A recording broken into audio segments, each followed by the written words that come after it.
Long-time no-see fans. 2 games in 2 days? Why not? Back here at the Gov on Saturday night, Falmouth and Cotuit for the final time this season and the Gov Fuller Field finale here in Falmouth, Massachusetts. Alongside Aiden Blank, I'm MJ Newsom, long-time no-see partner. Back and ready to do it again. It's all right. We're running out of flames. It's okay. We're going to make it through this game, and we're going to have some fun.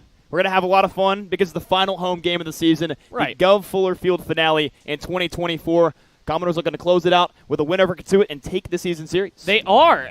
It's strange that this is the team that they might grab the season series from, who's been one of the best all season long, but they have a chance to do just that right now, and man, they were pretty dominant earlier in this day. They'd love to continue that tonight. You talk about the dominance early on in this day. 7-5 win earlier today at Lowell Park in Cotuit. It was a resumption of the suspended game on July 25th, and it was a lot of good offense. It was a lot of good offense. The Doors struck early. They struck about 2 pitches into the game, and that's all that mattered. They were able to keep that lead for the rest of the game. Pitching was able to hold the line as Jaden Newt went 4 innings out of nowhere, coming off a Tommy John surgery. My goodness, what a performance. Edward Hart came in, had a rocky first, but recovered, and the Doors were able to get a big win. And offensively, we keep it there. Carson Bowen, a great game, 3 for 4, 2 RBI, had a couple of doubles as well, seeing the baseball extremely well. And Aiden, the funny thing is, we had the resumption of this game, of course, from a couple of weeks ago.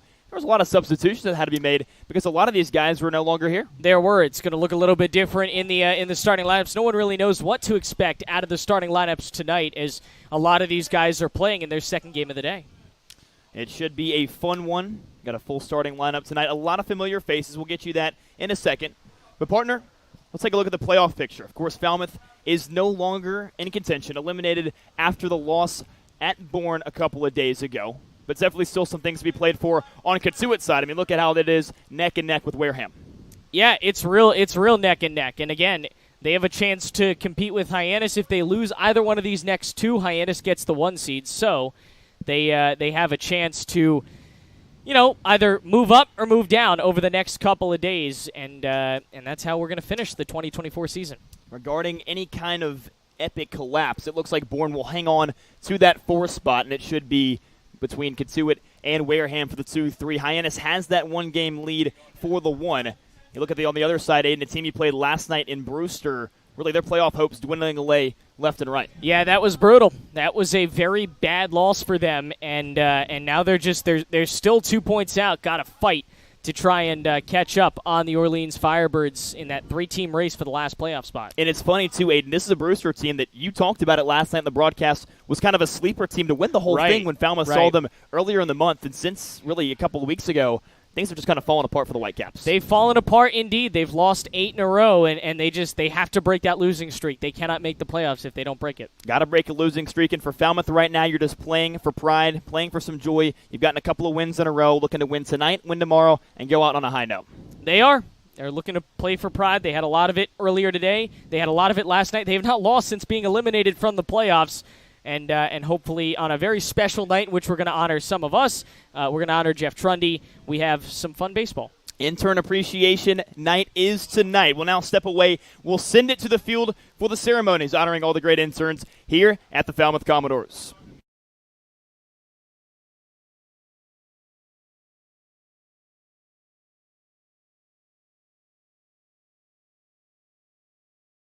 Hello.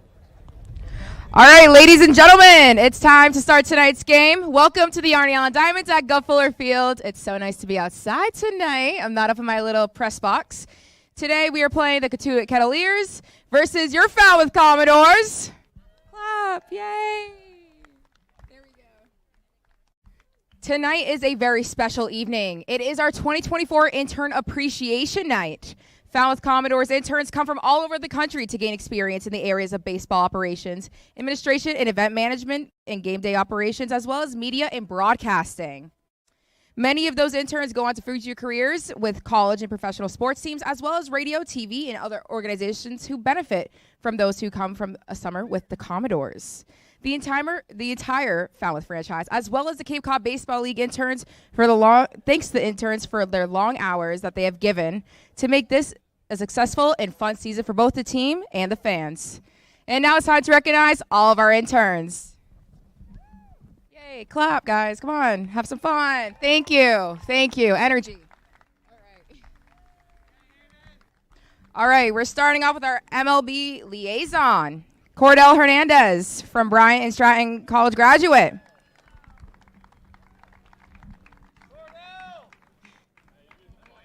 Keep going. Brian Coleman of High Point University. Amelia Moore of Oregon State. Wes Monroe of Moses Brown School.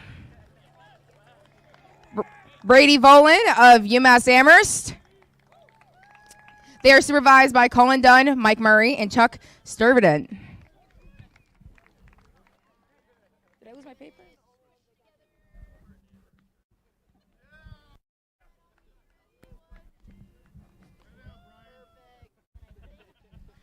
Yeah, have them move. All right, moving on to our administration and event management interns, starting with Sienna Giordano of UMass Amherst. Is that good? Yeah. Okay, cool. Ashley Matters of Texas A&M, supervised by Linda Peters.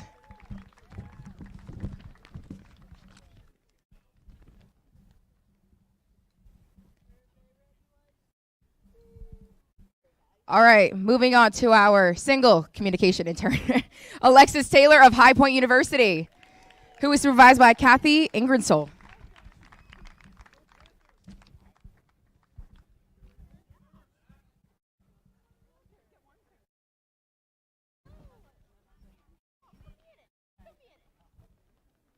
Oh.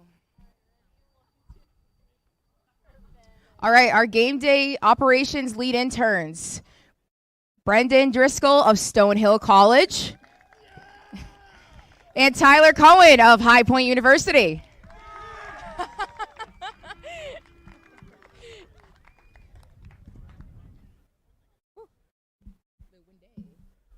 All right, moving on to our game day operations interns. Caitlin Brunt of Suffolk University. Sam Fletcher of University of Tampa. Chase Lagarde of Texas A&M.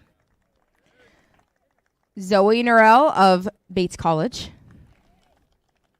Jordan Pessin of UMass Amherst. Amber Rorick of UMass Amherst. Supervised by Mark Ordway, Deb Brocklebank, and Joanne Hyde.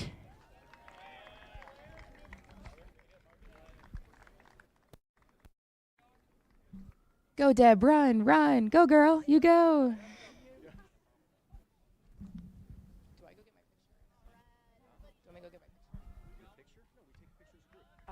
Right. And then you go, well, I'm going to give the mic right back to you. Yeah, all right. So.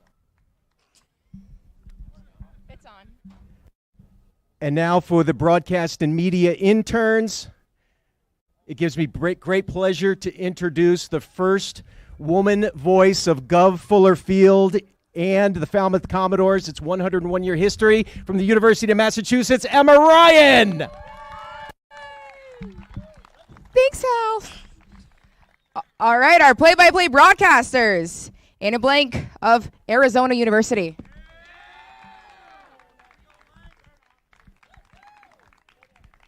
Is it not Arizona State?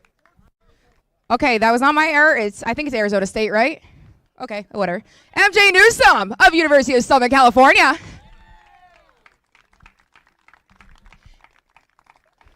And Brayden Shank of Virginia Tech, who is also our fearless senior producer.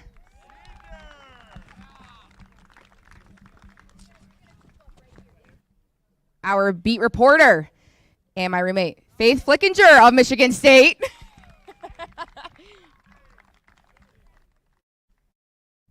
And our director associate producer is Gabe Perrin of Syracuse University.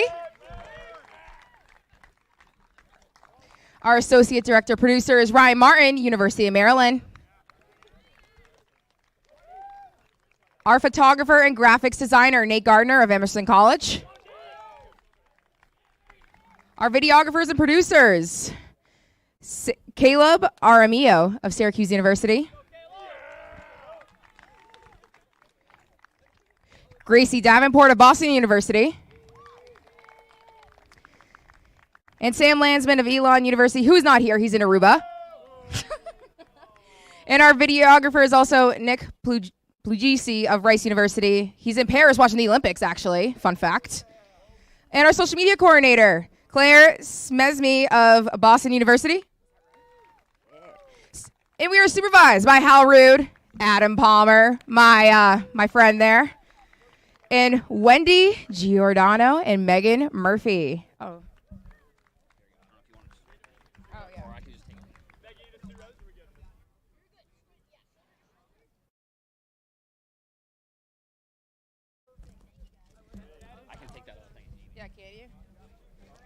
We also would like to, oh, my papers are flying right now. We'd also like to recognize and thank our student athletic trainers, Eric Menke, who attends Endicott College, and Lane Caldwell, who attends University of South California. They are supervised by Laura Murphy and Nina Wilson.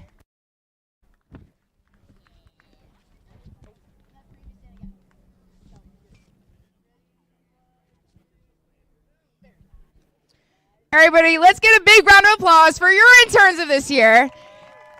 Everybody has worked so hard. It's been a great summer, and we will miss you all. I'm sure I can say that for all of us. I'll miss you guys for sure. All right. Going to quickly do our lineups. So for the Cotuit, Kettleers. Batting first, the left fielder, number 10 from Arizona State, Brandon Compton. Batting second, the first baseman, number 30 from UNC Wilmington, Tanner Thatch. Batting third, the right fielder, number 20 from Indiana, Devin Taylor. Batting fourth, the center fielder, number 24 from Arkansas, Charles Davalin.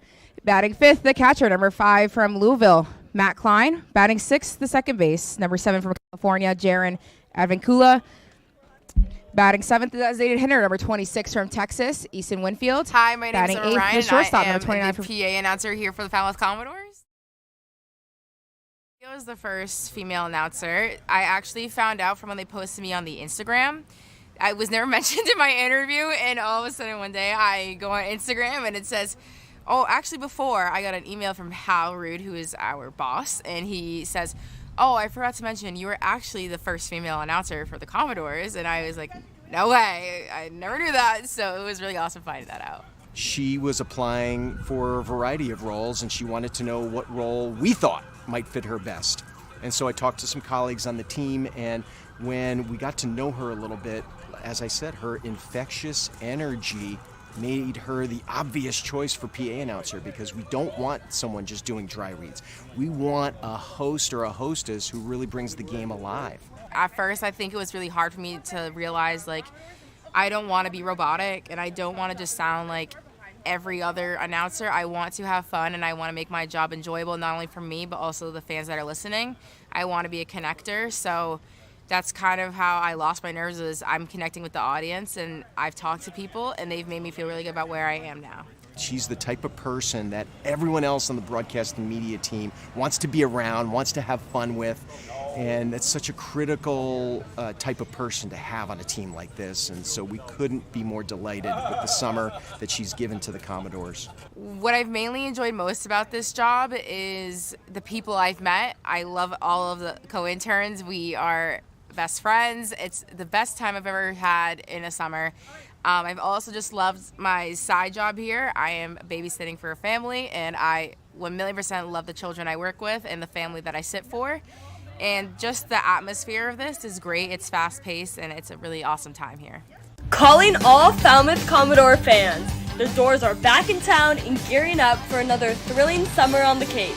Now, it's time for the Falmouth faithful to gear up. Kick off the season in style and take a trip to the Merch Shack, located behind home plate at Gov Fuller Field. We're open all home games during Thursday morning Commodores clinics and at select pop-up shops. Come shop and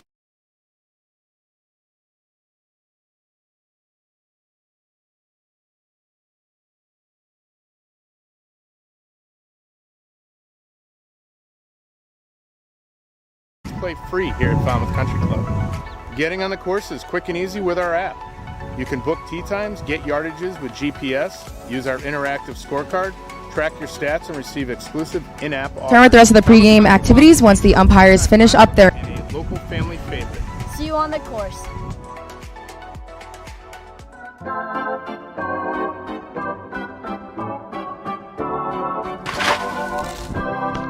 You'll always be safe at home with the Diana Lucevero Group at Compass Real Estate.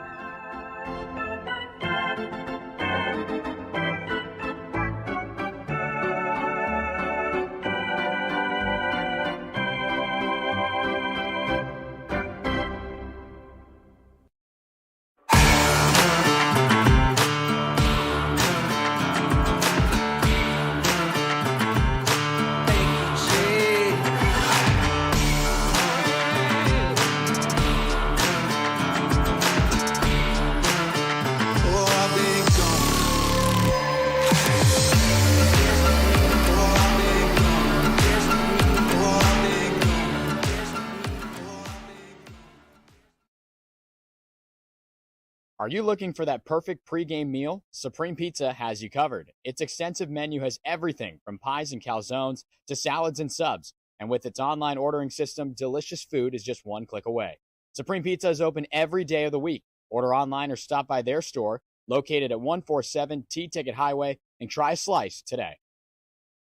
From all of us at Supreme Pizza, we would like to wish the Falmouth Commodores a great season. Cape Cod Baseball is brought to you by Take Care Cape Cod, Mass State Lottery, Cape Cod Healthcare, Kinlan Grover Compass, Sullivan Tire, Badger Sports, Cape Destinations, OT Sports, Cape Cod Chamber of Commerce, Highline Cruises, Cape Cod Resort and Spa, Sports Picks, Axis Bat, Hyannis Area Chamber of Commerce, Sunderland Printing, and Bluebird Hotels. And of course, thank you to Major League Baseball for over 50 years of support.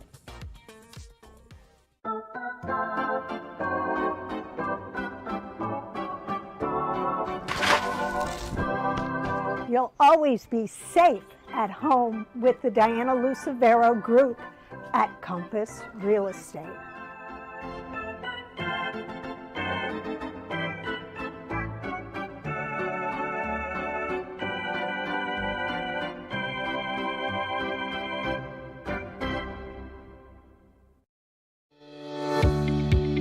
Since 1998, CCALS has been leading a new vision in ALS care. We're dedicated to tending to and caring for individuals and their families, navigating the complexities of living with ALS. Join us in our mission to provide compassionate support and innovative solutions. Together, we can make a difference. CCALS, because every moment matters.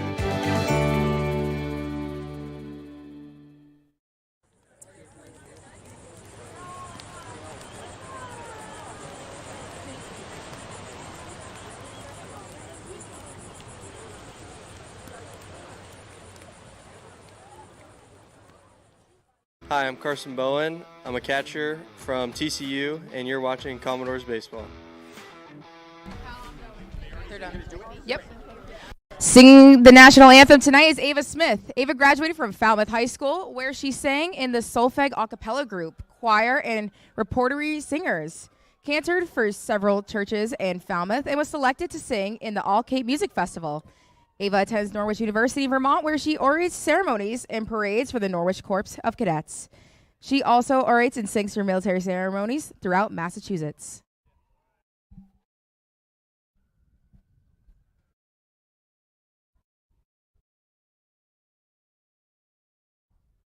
Oh, say, can.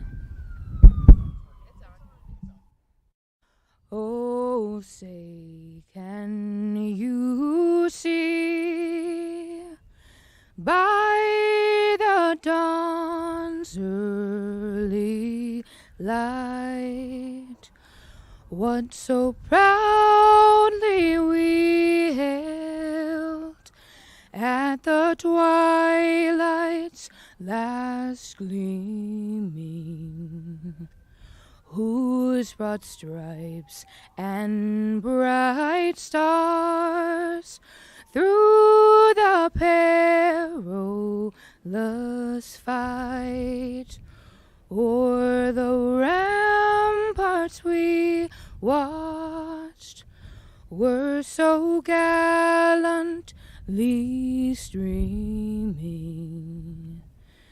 and the rocket's red glare, the bombs bursting in air, gave proof through the night that our flag was still there.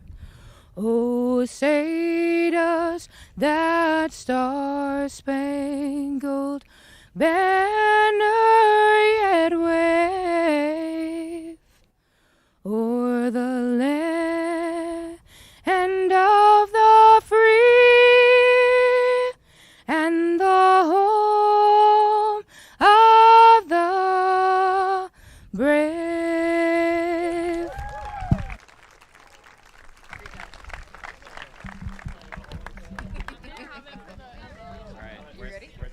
Yeah, that's perfect. All right. Get rolling, ladies. All right, guys. We are moving on to throwing out first pitches of the night. Let's see what these interns got. Throwing out tonight's ceremonial first pitches and representing the Falmouth Commodores for West Monroe of Moses Brown. Yay. Clap. Yay. Sienna Giordano, I seen her practice in her backyard, actually, personally, of UMass Amherst. Alexis Taylor of High Point University, and Jordan Pessin of UMass Amherst, and Caleb Aramillo of Syracuse University. Let's see some strikes. Sienna, I'm watching you personally. Let's see if that practice worked. Any year now, guys. Wow. Great job, interns.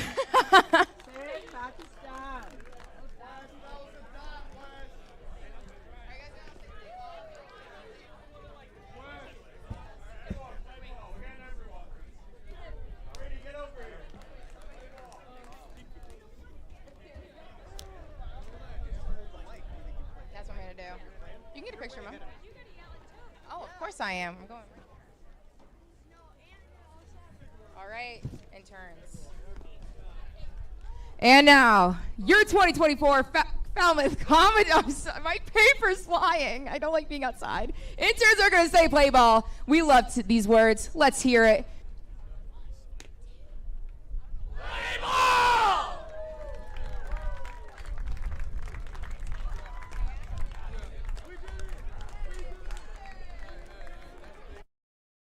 Are you looking for that perfect pregame meal? Supreme Pizza has you covered. Its extensive menu has everything from pies and calzones to salads and subs. And with its online ordering system, delicious food is just one click away. Supreme Pizza is open every day of the week. Order online or stop by their store located at 147 T-Ticket Highway and try a slice today. From all of us at Supreme Pizza, we would like to wish the Falmouth Commodores a great season.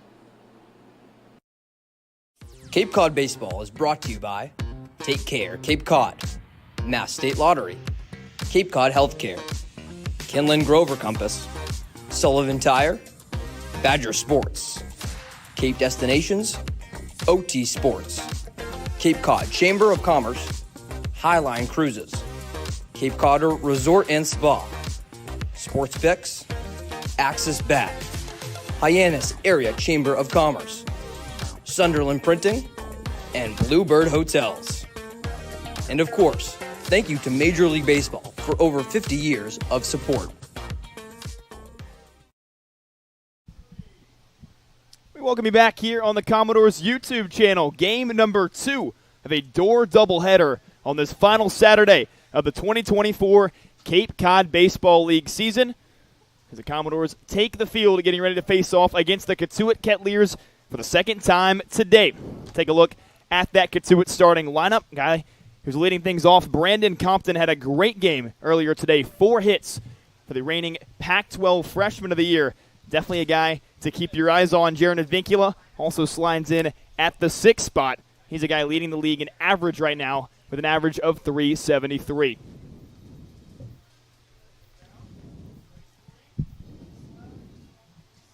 And the guy they're going to be facing tonight, the left-hander, headed to Wake Forest University, Matthew Dallas, making his 6th start of the summer. And Aiden, the past couple times he's made a start against Cotuit, they have been pretty good starts.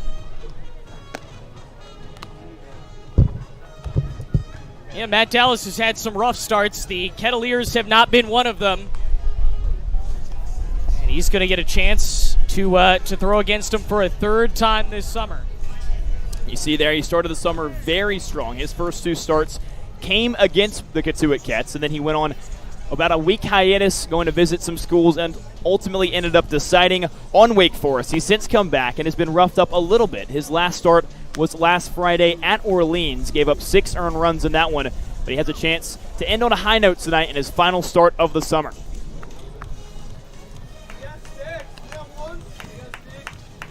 It's a beautiful night here for some baseball. August 3rd, the second to last day of the 2024 Cape League season. Can't believe it's already come.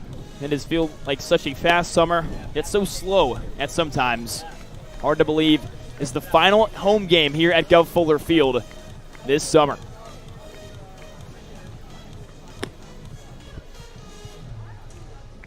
And Aiden, we talked about it earlier. Falmouth not exactly looking for any playoff hopes. They've mathematically been eliminated after the loss on Thursday at Bourne, but yet still something to play for. A little bit of pride and also to spoil the Cats' dreams of hosting in the first round. Yeah, absolutely. You win this game tonight, and suddenly Cotuit can no longer get the 1 seed, and it will be fighting for a 2.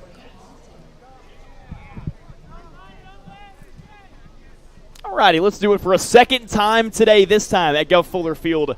And we get going with Brandon Compton, a guy who had a great game 1. Take a look at it there. 4 for 4. Scored twice and walked.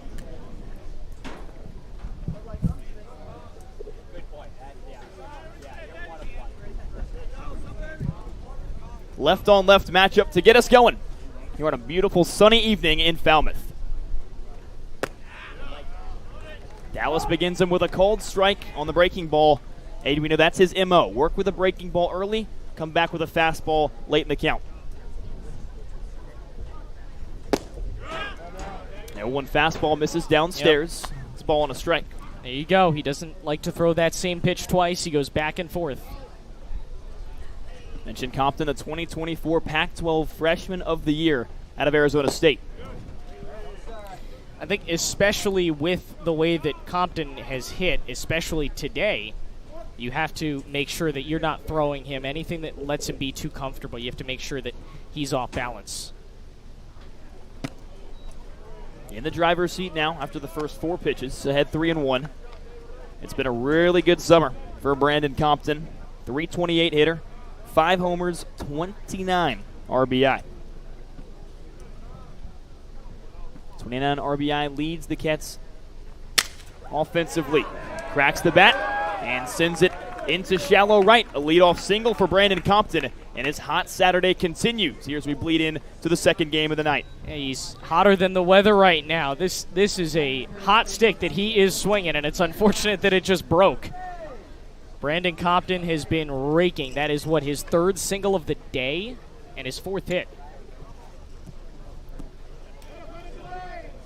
Leadoff man on by way of the single, turns things over to the first baseman Tanner Thatch. Couple of lefties to get this game going early. Hard fastball from Dallas. Puts him ahead. No balls and a strike. Like Brandon Compton, Tanner Thatch, one of the better run producers on the squad. He has 8 homers. This is a close play over at first. Got Compton leading and nearly picks him off back at the first base back. Tanner Thatch has the team lead in homers with 8. He's also got 25 RBI. Big reason why Mike Roberts likes to pencil these two 1 and 2 at the top of the order.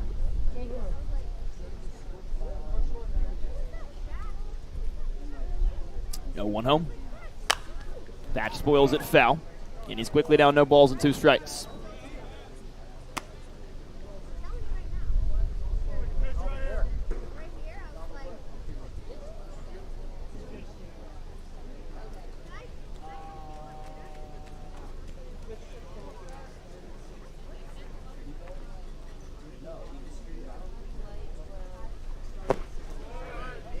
Ball and 2 strikes now as the slider misses away from the hitter Thatch. Playing at first base today He's got his buddy Brandon Compton over at that bag after he led off the inning with a single. Dallas checks on him yet again. See Patrick Roach playing over at first base. He was the walk-off hero last night in just his second game with the Commodores. A 10th inning thriller against the Brewster Whitecaps that ended in a 9-8 victory for Falmouth. Pretty good at-bat brewing here for Tanner Thatch. Even against the Kettleers, the problems that have arisen in the starts from Dallas is where he's run into trouble early. When he gives up those early runs, that's generally when he struggles. If he can get through a clean first, you like his odds on having a good start. Breaking ball bends away from the zone. Counts level at a couple of balls and a couple of strikes.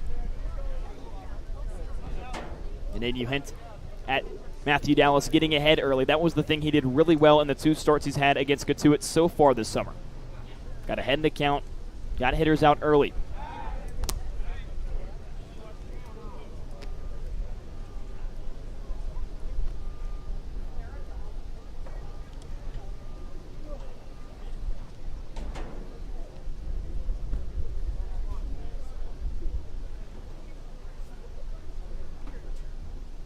Two again. And Thatch swings an oar. Can't come up with it. And Matthew Dallas has a punch out early on. We'll take a look how the Commodores align defensively. Pretty similar from game number 1 today. Yeah, it is entirely similar minus that battery. Dallas and Mudler brand new. But Jones, Bell, Barquette, Roach, LaSalle, Bolin, Rose all played in game 1. Isaiah Barquette had a SportsCenter top 10 light catch at second base earlier today. Might be seeing that one on the highlight reel sometime soon.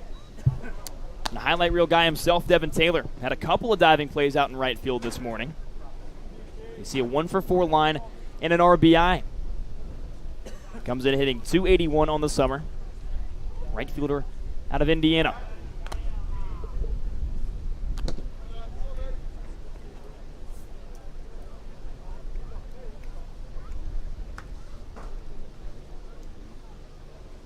One go on a runner at first is Brandon Compton. Taylor goes the other way, and it rolls into left field for another single. That's 2 now for Cotuit here in just the top of the first. Productive bats early on for the Kettleers, so it's a good thing to see in the league's best offense. See a pretty strong piece of hitting there for Devin Taylor, and it turns things over to yet another left-hander. Charles Davlin, the center fielder, cleans things up for Cotuit.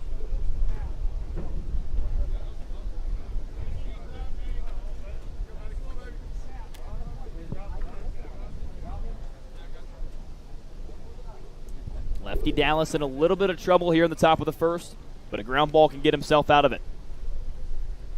First pitch, and he starts Davlin out with a called strike. Davlin comes in hitting .255, 1 homer, 10 RBI. Chance to increase that line with Brandon Compton at second base. Cracks it into right field, and it curls foul. Heads up over there. Quickly now, no balls and 2 strikes.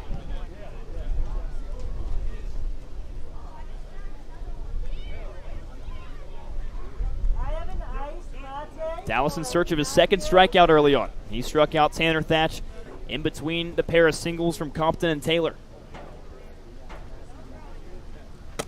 Goes with a breaking ball and it misses high. Ball and 2 strikes to count to Davlin. Playing in center field.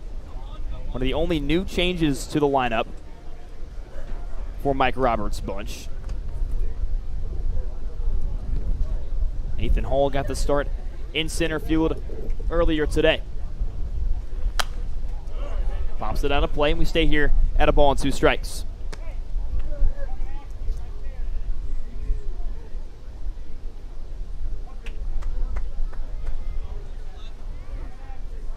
Already pitch number 18 coming up in this inning for Dallas. Some good at-bats brewing for Cotuit through the first 4. Another good one. Good pitch. Better swing to foul it away.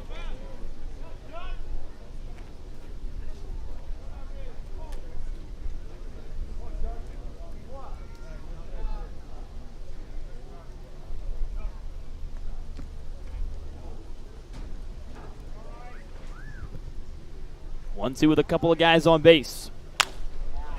Pokes it in the air, shallow center field.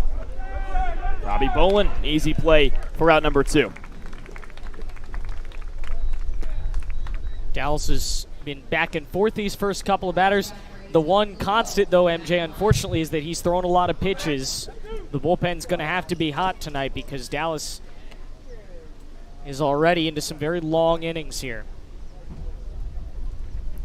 Mentioned long, he's already thrown 19 pitches here in the first inning. Now he faces his 5th batter in the catcher, Matt Klein. But to the advantage, a lot of left-handed bats. Jaron Avincula stands on deck. He'll be the 6th left-handed hitter in a row.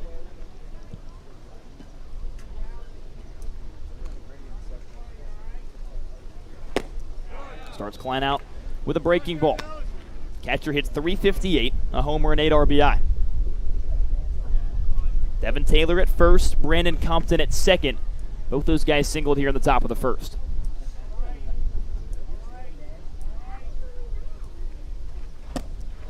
Back-to-back benders, back-to-back strikes, and Dallas has a chance to get out of this inning unscathed.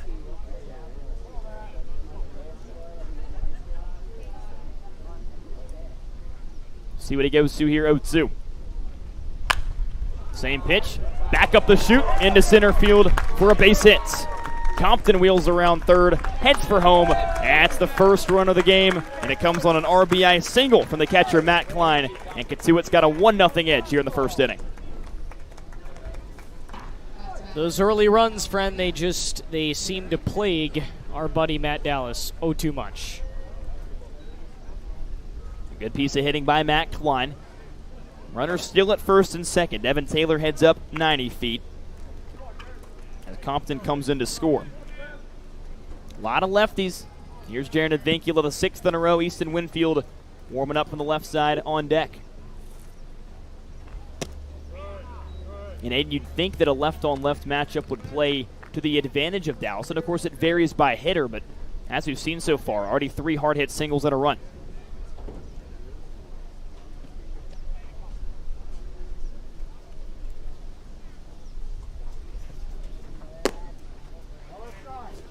Yeah, they're certainly catching barrels. Only one batter has failed to hit the baseball tonight. Tanner Thatch struck out. He was the 2nd batter of the inning. Avincula, a guy that does not strike out a whole lot. I mentioned he's got the top average among qualified players in the league at .373. He might find his way on base again here in his first at-bat. Already 3 straight balls out of the left arm of Dallas. Pitch number 25 was just thrown. 26 coming up here in just the first inning. And you mentioned it, the bullpen might have to get active today if Dallas can't find a way to pitch more efficiently. And he walks at Avincula, loads the bases up. He already faced 6 batters, now have faced number 7. And Easton Winfield has a chance to really change the complexion of this game early on.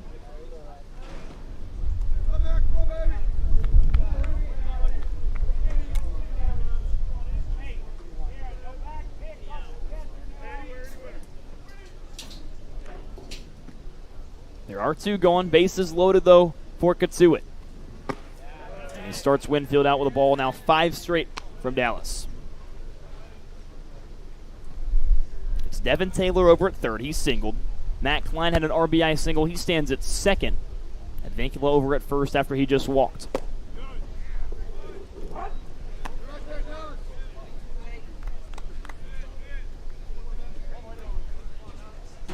Winfield comes in.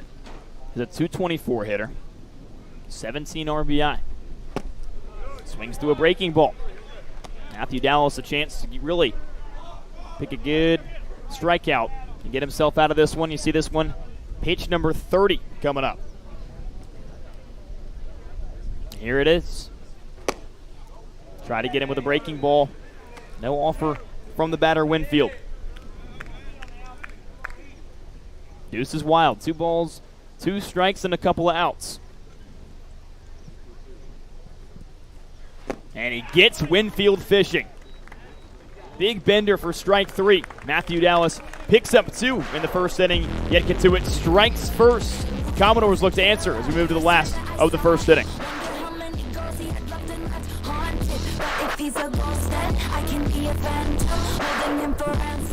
Hi, my name is Matt Burgess, General Manager here at Falmouth Country Club. We have a unique 27-hole public golf course with a beautiful layout that is family-oriented.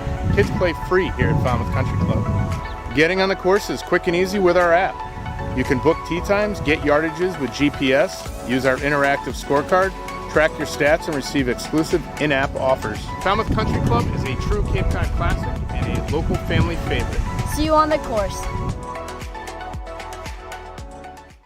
Introducing Open Cape, the local nonprofit internet service provider in this region. Open Cape's fast and reliable network is 100% fiber optic, providing affordable internet connectivity. To learn more, visit opencape.org and always speak with a live Open Cape representative. Open Cape, providing choice and competition for your home or business and the official internet provider of your Falmouth Commodores. We are Open Cape.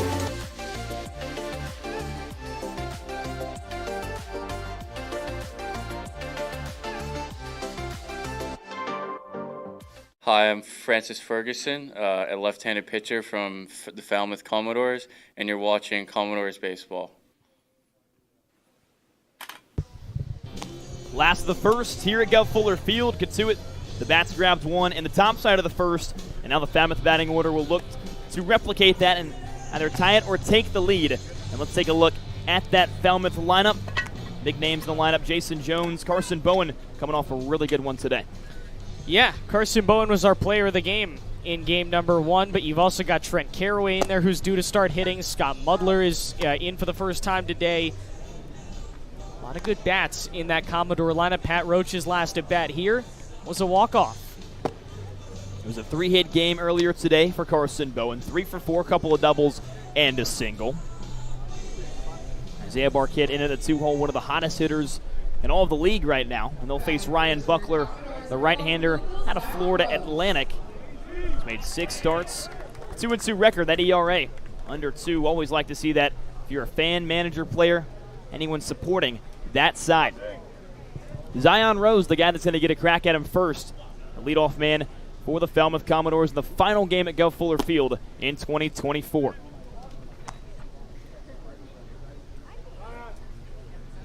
Rose, one of the more consistent hitters for the Doors, hitting .271. Also has 3 homers and 13 RBI. MJ Newsom and Aiden Blank hanging out with you, like I said, for the final time here at home. It's been a wonderful season here in Falmouth. And I know we have some special guests coming to join us. We're going out in style. Commodores looking to go out in style as well, trying to grab 2 in one day from Cotuit. Easy play on the right side for Advincula. 1 away.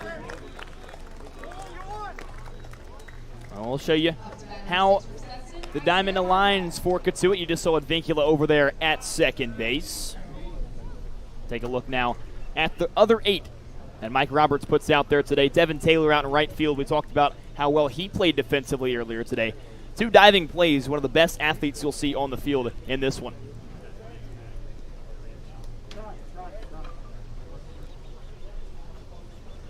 You talk about some of the best. Isaiah Barquette had a great play defensively as well. And he comes in hitting the baseball extremely well.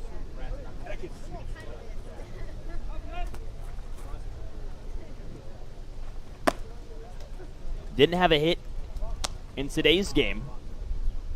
Broke a 7-game hit streak that Barquette has been riding, but it has really been quite the turnaround since the earlier part of July.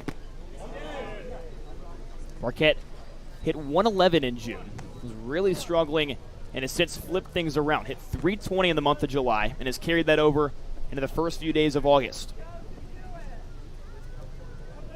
Had a chance to talk with him, and he said the biggest takeaway he's had this summer is just to stay the course. He knows what got him here. He had a 309 season this past spring with Stetson. Knows he's a good ball player and said sometimes the ball's just not bouncing your way. Got to stay in, stay locked, and trust that it's going to come. And it sure has come in the late going for Isaiah.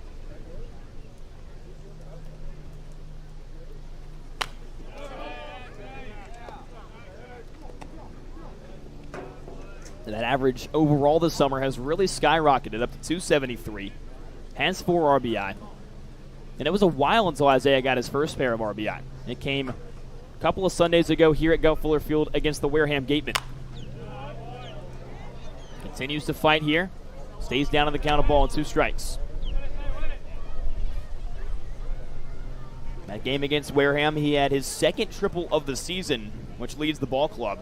Scored 2 runs on that hit to right center field. Flies it back up the middle. Davlin camps underneath it for the second out of the inning.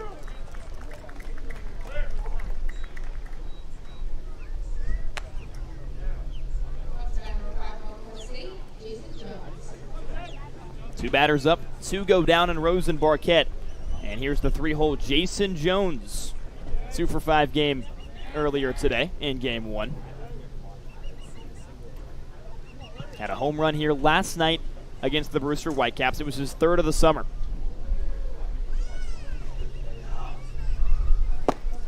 Healthy cut of the first pitch. Comes up empty. An average right below 300, sitting at 290 for JJ. 16 RBI. Let's go across with that line. On the ground to his counterpart, Becerra at 3rd. 3 up, 3 down. Nice start for Ryan Buckler and Cotuit. And the Kettleers hold on to that 1-0 edge they gained at the top of the first inning. We move to the second here on the Commodores YouTube channel with Cotuit on the high side.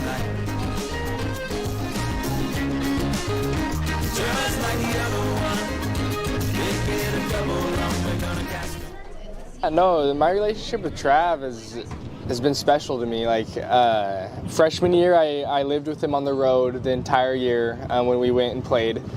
And then last summer, I lived with him over the summer as well.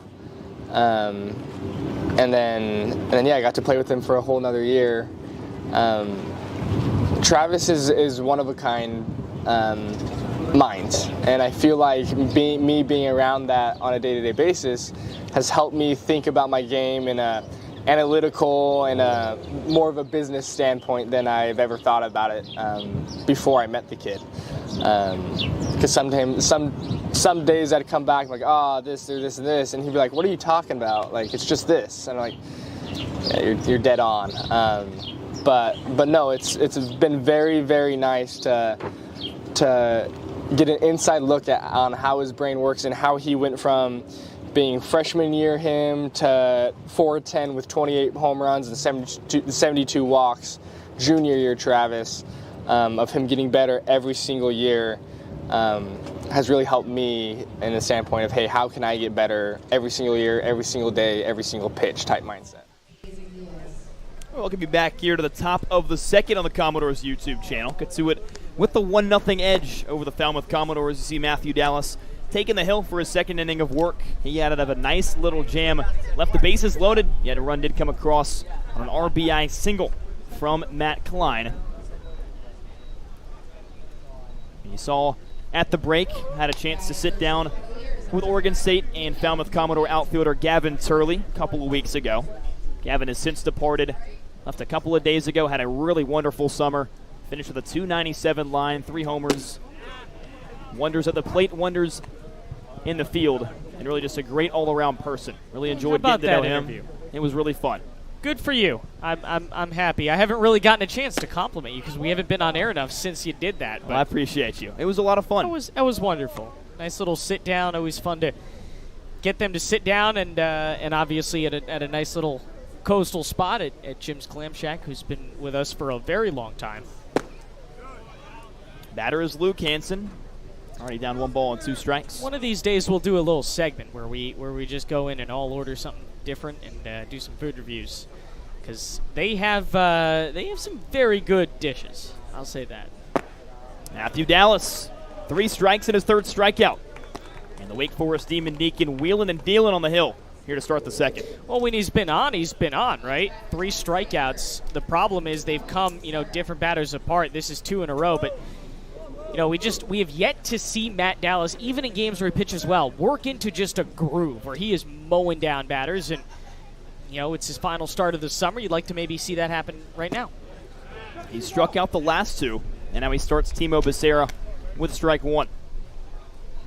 And I want to circle back to the Gavin Turley interview for a second. Oh, yes. You heard his interview, at least that segment, was talking about his relationship with Travis Bazzana, Oregon State teammate, former Falmouth Commodore teammate as well.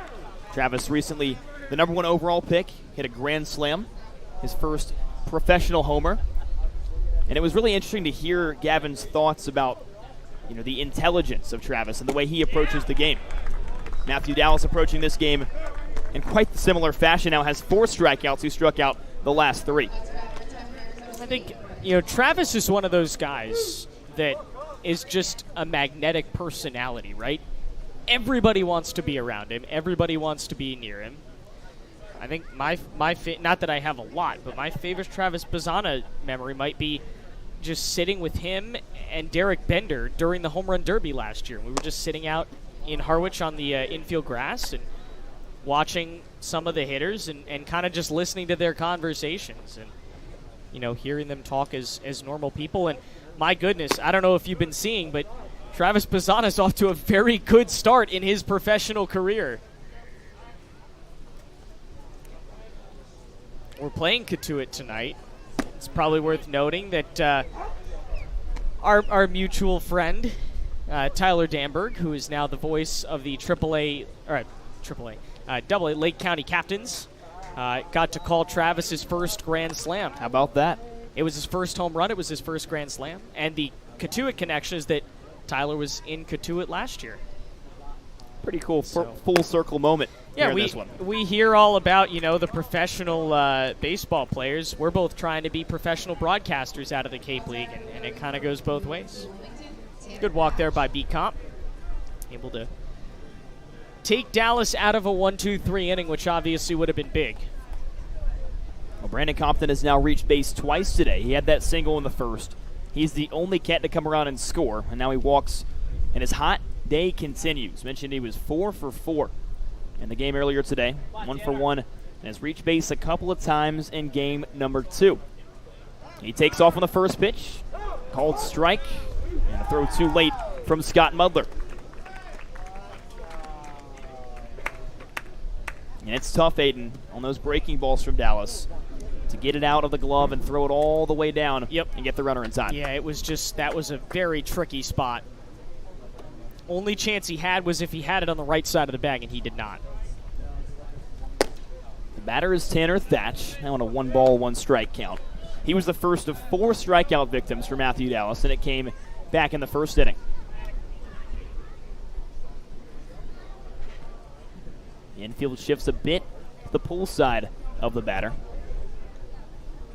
And he goes the opposite field and fouls it away. So a chance for Dallas to pick up his 5th punch out. It'll be his 3rd in the inning, and the second time Thatch would go down via the K. Base hit likely extends this lead to 2. The outfield speed of Compton over at second. We just saw him stole it back.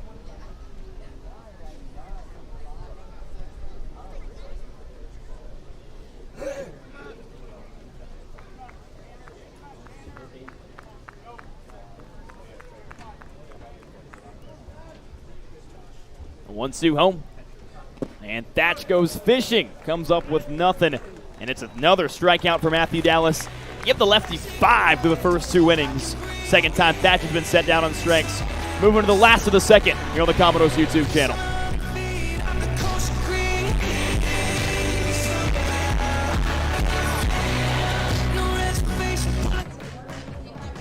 The best of the West and the beasts of the East. Coming to Falmouth this July, it's the 2024 Cape League All-Star Game, presented by Milton Cat.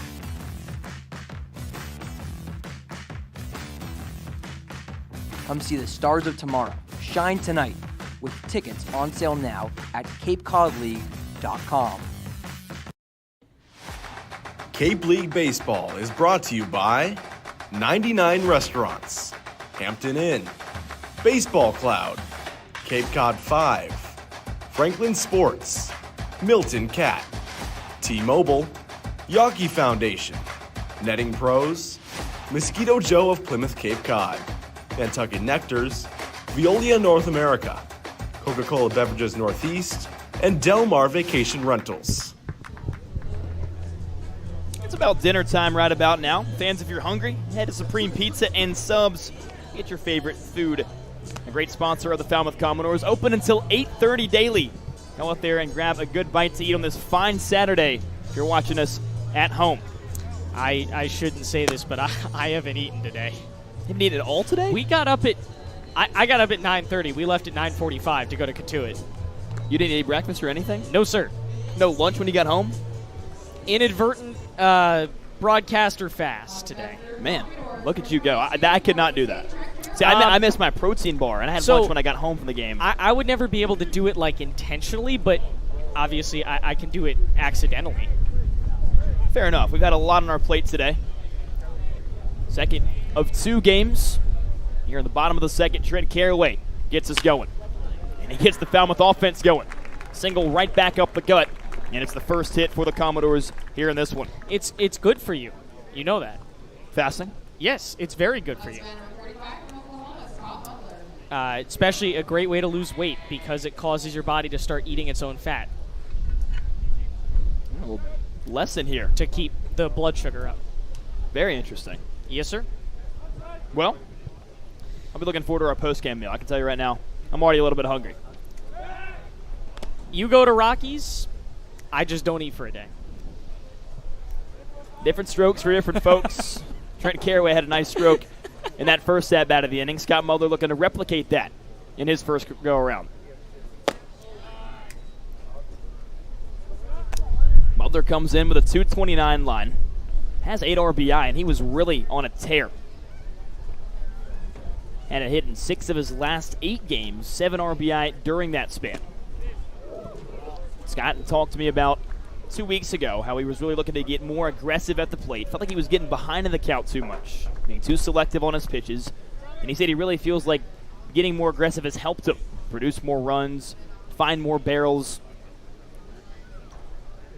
He's looking to continue that in the last couple games of the summer. Still ahead now, 2 balls and a strike. MJ, we had a bug pop on him earlier, but we missed umpires. Jake Bricht is at the plate. Carmen Parati is at third. And how about Jacob Ashworth working his second door game of the day at first? That bat might have cracked. Mulder knew it immediately, sends it foul. He just tosses it towards the first base dugout. He'll have to find a new stick. That was a violent toss. I'm very angry that that ball didn't straighten out and go towards the fence. Or maybe he just liked that bat. Who knows? Now he's got to go back into the dugout. No one's helping him out. He's all alone there. Has to do it himself. He's got to make sure he grabs the one he likes. And that's definitely got to be an adjustment. Well, yeah, but usually they have somebody bring it to you. One of the players will, do you the courtesy of bringing it. Mulder's going to do it himself. We'll see what he can do here in a 2-ball, 2-strike count. Ryan Buckler still looking for his first punch out of the evening. He went 3 up, 3 down in the first inning. Sat down Rose Barquette, Jason Jones, a couple of ground outs and a flyout. Here's the 2-2. And now it's a full count to the backstop, Scott Mulder. Mulder did not catch the game earlier. It was Carson Bowen. We talked about him. 3 for 4 game, couple of doubles and a single. And he turns the backstop duties over to his buddy out of the University of Oklahoma. Carraway goes. Mulder sprays it foul. And the count holds 3 balls and 2 strikes.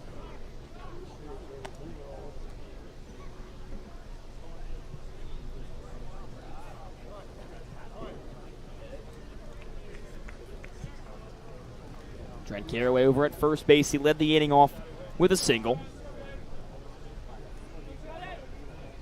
Carraway played a huge part in that comeback last night against the Whitecaps. This could be 2.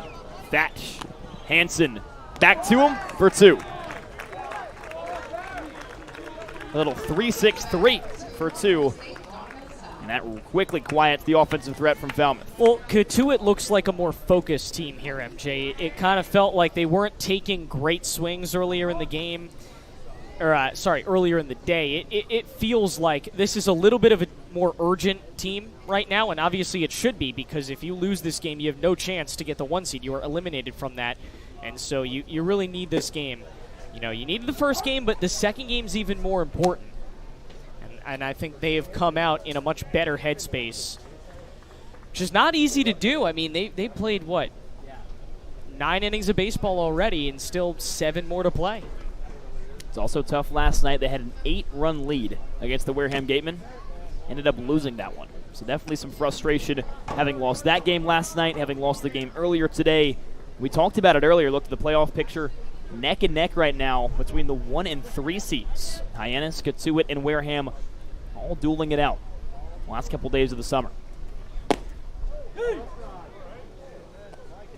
Donovan LaSalle, the hitter, down a ball and 2 strikes. Bases cleared for him after Mother grounded into the double play that took Caraway off the base paths. LaSalle hangs around as he fights it off. I can see some of our guests are already arriving. It is guest frenzy night here on Cape League TV. We're going to have, 4 or 5 of them at some point throughout the broadcast. Be a good chance to talk to these guys and sort of reflect on the summer. What's been going right, what's been going wrong. Just overall thoughts on the experience here in Falmouth. Should be a fun one. Donovan LaSalle now on a 2-ball, 2-strike count. He hit his 3rd home run of the summer last night against the Whitecaps. It was his 2nd home run in a week. Had one last Friday at Orleans. It's got to hurt. Buckler, I think, probably felt like he perfectly placed that pitch. Commodores working some really good at-bats. Another full count. This time it's with Donovan LaSalle. Sends it a mile high up into the sky. Advincula, second baseman, loses it in the sun, and it drops behind him.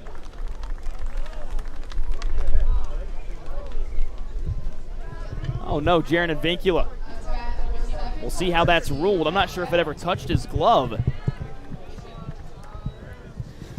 Well, they're about to go back and make an official ruling. I'm honored they're doing it by watching our broadcast to see if it was the sun or not. Well, you can see Advincula has his sunglasses up on his hat. He's getting a hit, MJ. Advincula might want to put those on, protect the eyes from the sun. So LaSalle finds his way at first base. That's the most important thing for the Commodores, trailing by a run. Batter is Jack Bell, shortstop out of Texas Christian.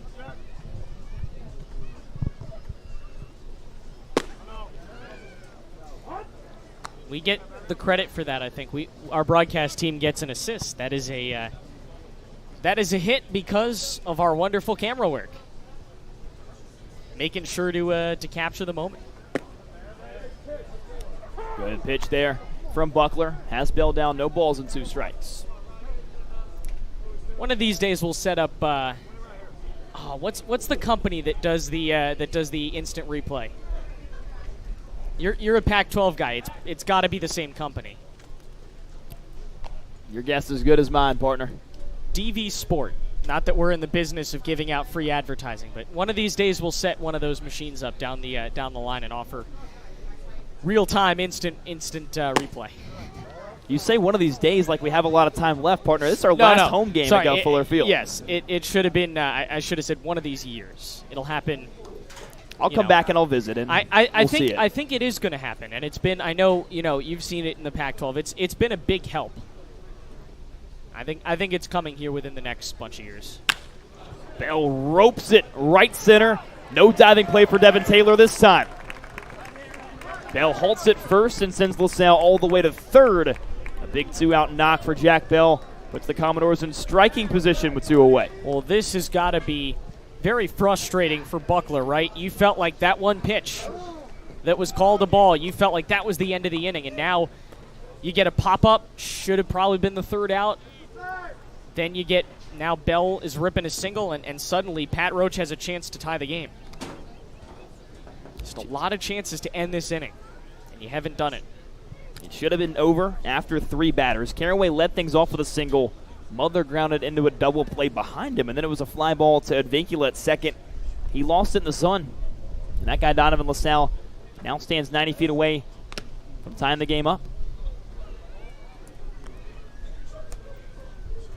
You talk about Pat Roach, a chance to tie things up. He walked it off last night in the bottom of the 10th inning against the Brewster Whitecaps in just his second game with the Commodores this summer. Had a season-ending injury back in April. Sidelined him for the majority of this summer. He's able to come in and play for the Commodores after losing a handful of position players in the last week or so. Luke Gaffney, Dylan Carey, Gavin Turley, Gavin Keelan. Some of the notables that have left the squad. Jackson Willett's an all-star as well. It's also worth noting, in the 3 games he's played so far, Patrick has picked up a hit in each of them, so he's already riding a little 3-game hit streak.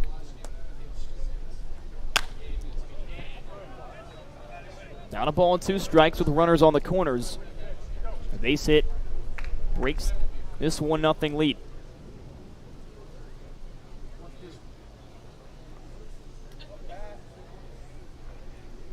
Roach already 3 RBI on the summer. That's number 4. Donovan LaSalle at third base. And he's going to pick up number 4. Blooper into right field gets down. LaSalle's home. Bell zooms around second for third. 3 straight 2-out singles for the Commodores, and they've tied this one up at 1 apiece. The Commodore offense was there this morning. Hadn't been there, that first inning, but boy, have they turned it on in the second. Bottom of this lineup, even the bottom half, the bottom 2/3 of the lineup has really just hit Buckler very well.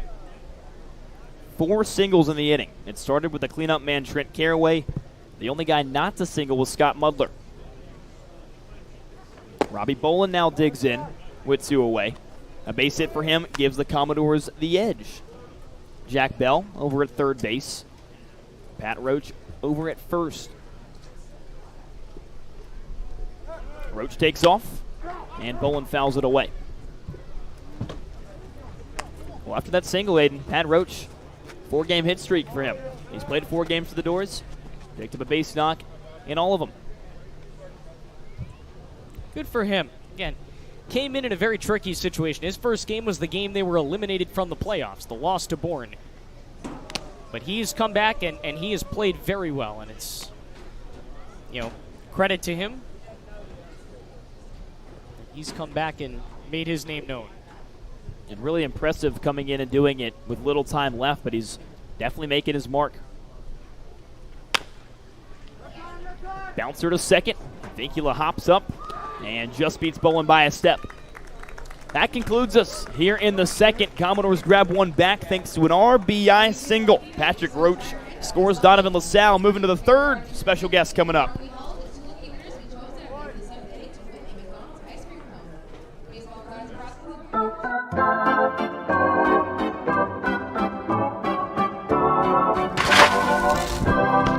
You'll always be safe at home with the Diana Lucevero Group at Compass Real Estate.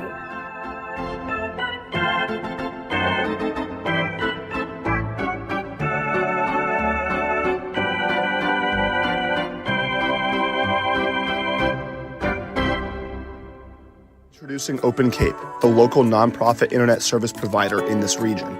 Open Cape's fast and reliable network is 100% fiber optic, providing affordable internet connectivity. To learn more, visit opencape.org and always speak with a live Open Cape representative. Open Cape, providing choice and competition for your home or business and the official internet provider of your Falmouth Commodores. We are Open Cape.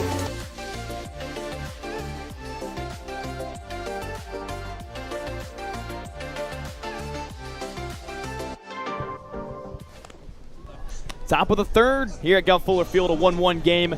Take a look at some of these storylines. You see Harwich, they were in desperate need of some wins. All of a sudden, they got a chance to clinch a playoff spot. We talked about all the double headers today. This one between Falmouth and Cotuit, Bourne and Orleans. That's quite the trip to play 2. First at Eldridge Park, and the next one at Doran Park. Orleans to Bourne across the Cape. In this 3-way race out west. Cotuit part of it. Wareham and Hyannis also in the mix. We bring you back here up at Pat's Loft at Gulf Fuller Field, joined by a special guest, Brian Coleman, our general manager intern, alongside MJ Newsom. BC, thanks for joining us, man. Absolutely. Thanks for having me. I'm excited to be up here. Second time this summer being on the call with you, MJ. Thanks for letting me toss the headset on one more time. It's kind of a full circle moment, too. The first time we were on the mic together was at Lowell Park in Cotuit back on July 4th. If I have that correct. Yeah. Because I remember Riley Stanford gave up a home run that game, and then Gavin Turley came right back in the next half inning and put one halfway up the tree line there at Lowell Park. A lot of offense earlier today in Game 1. No home runs, a lot of extra base hits. 1-1 game right now. Matthew Dallas already ahead, no balls and 2 strikes against the batter Devin Taylor, who singled, part of that single parade in the first. Taylor just gets a piece. How about the athleticism? Matthew Dallas off the hill for out 1. Little cat-like reflexes there from Matthew Dallas, doing a little spinorama to get that ball in a little PFPs. That's what we practice, man. That's what we practice right there. Nice and crispy. And Brian, you a guy that had played a lot of baseball in your life. You're a club baseball player at High Point University. Talk to me about what you see from Matthew Dallas that you're really liking right now. Already 5 strikeouts in the first couple of innings. So that athleticism displayed there. He's a guy that commands the zone really well. I mean, a southpaw like him, he's tall, lanky. He's got a lot of good stuff. Oh, look at that! It's working. It's working. Sorry, I'm a newbie in the booth. But he really finds his spots. You got the battery right there with him and Scott Mudler. And PFPs is something it's really simple, but you kind of have to make the right plays, and he found a way to get over to the bag and get the out. So. Easy play for Isaiah Barquette at second base, and all of a sudden after a rocky first inning, Dallas is really cruising. Only faced 4 batters in the second and has retired the first 2 he's seen here in the third. Maybe I'm the good luck charm, MJ. Maybe I feel like every time I'm in the booth, something goes good for the Doors. We'll have to keep you around for a lot longer. So, yeah, unfortunately, this is the last home game. And I think maybe it's just Cotuit, too, because I believe the last time he pitched against them here, he went 6 no-hit innings. If I'm not mistaken. You are absolutely correct on that. Matt Klein, the next batter, started out with a strike. He had the RBI single that scored Brandon Compton back in the first inning. Another ground ball on the right side. Here's your PFP, BC. Work to perfection. 3 up, 3 down. Very smooth third for Matthew Dallas. And BC, we enjoyed having you on so much. We'll have you on for the bottom of the third. How does that sound? Look at that. Look at that. Let's do it for 3 more outs. Last of the third, MJ and BC going to be hanging out with you.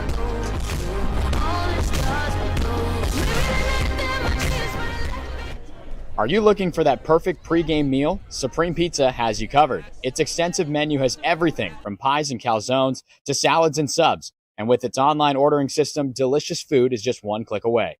Supreme Pizza is open every day of the week. Order online or stop by their store, located at 147 T-Ticket Highway, and try a slice today. From all of us at Supreme Pizza, we would like to wish the Falmouth Commodores a great season. Cape Cod Baseball is brought to you by Take Care, Cape Cod, Mass State Lottery, Cape Cod Healthcare, Kinlan Grover Compass, Sullivan Tire, Badger Sports, Cape Destinations, OT Sports, Cape Cod Chamber of Commerce, Highline Cruises, Cape Cod Resort and Spa, Sports Picks, Axis Bat, Hyannis Area Chamber of Commerce, Sunderland Printing, and Bluebird Hotels. And of course, thank you to Major League Baseball for over 50 years of support.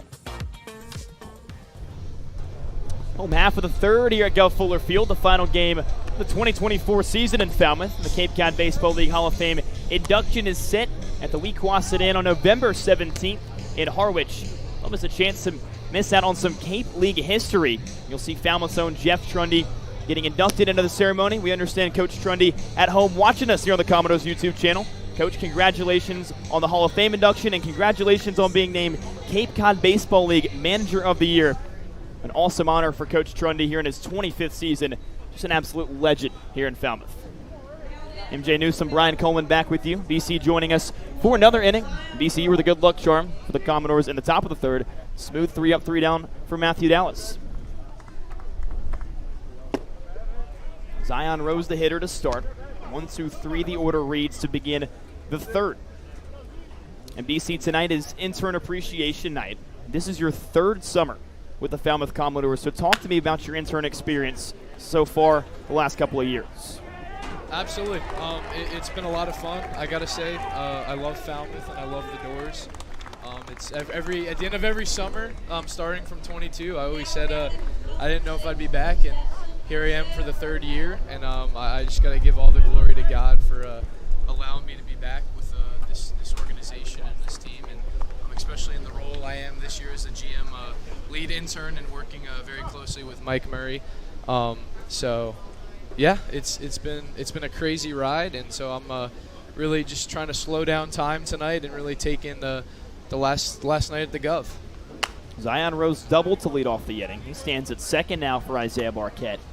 And BC, you say that every summer you said you're not sure if you're coming back. What brought you back? It's the people. It's the people. I'll keep it simple.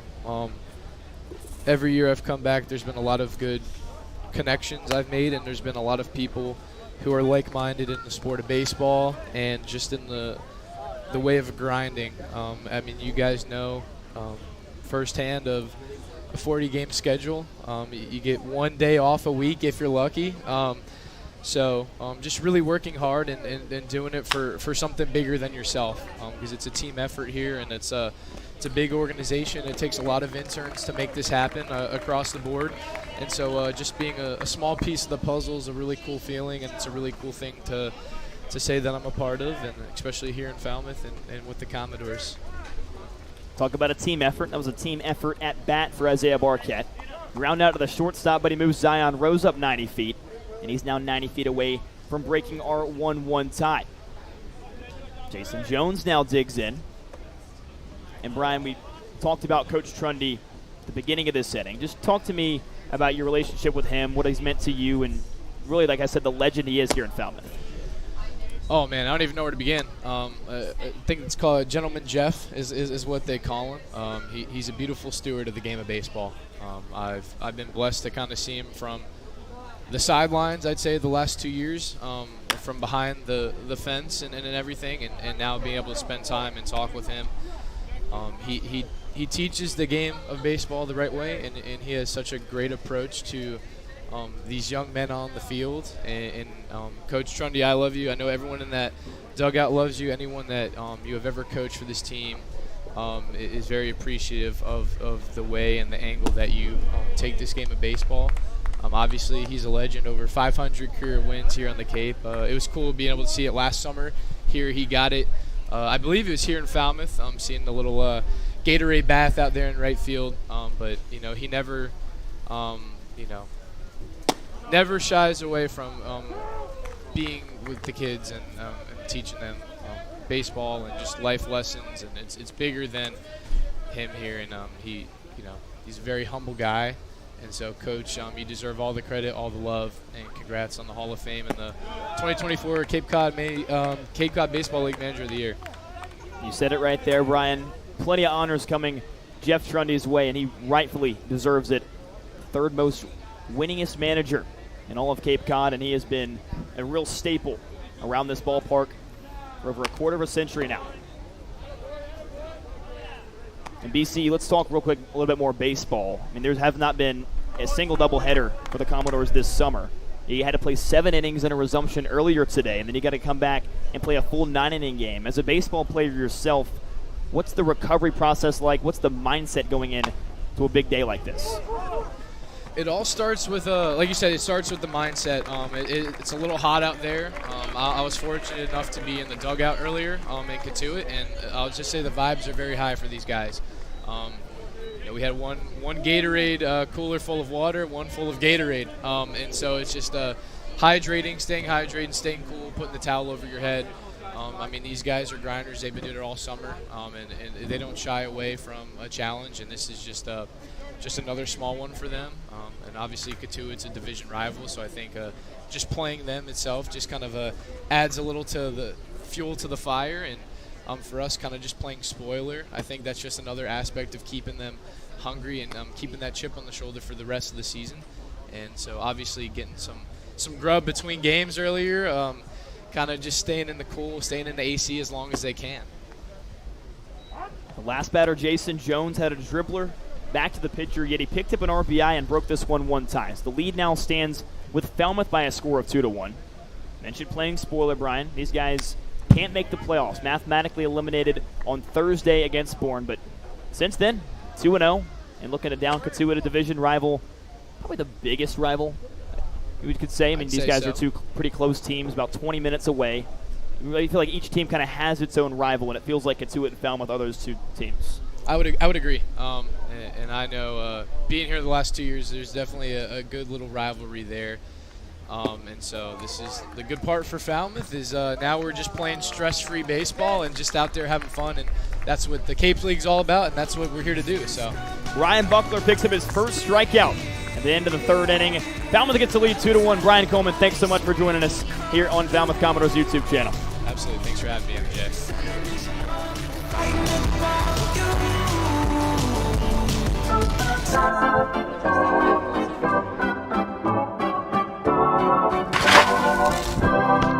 You'll always be safe at home with the Diana Lucevero Group at Compass Real Estate.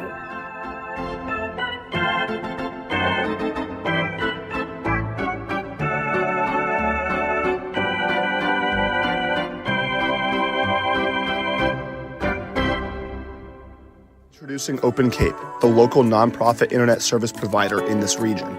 Open Cape's fast and reliable network is 100% fiber optic, providing affordable internet connectivity. To learn more, visit opencape.org and always speak with a live Open Cape representative.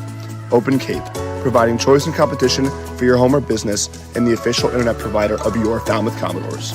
We are Open Cape.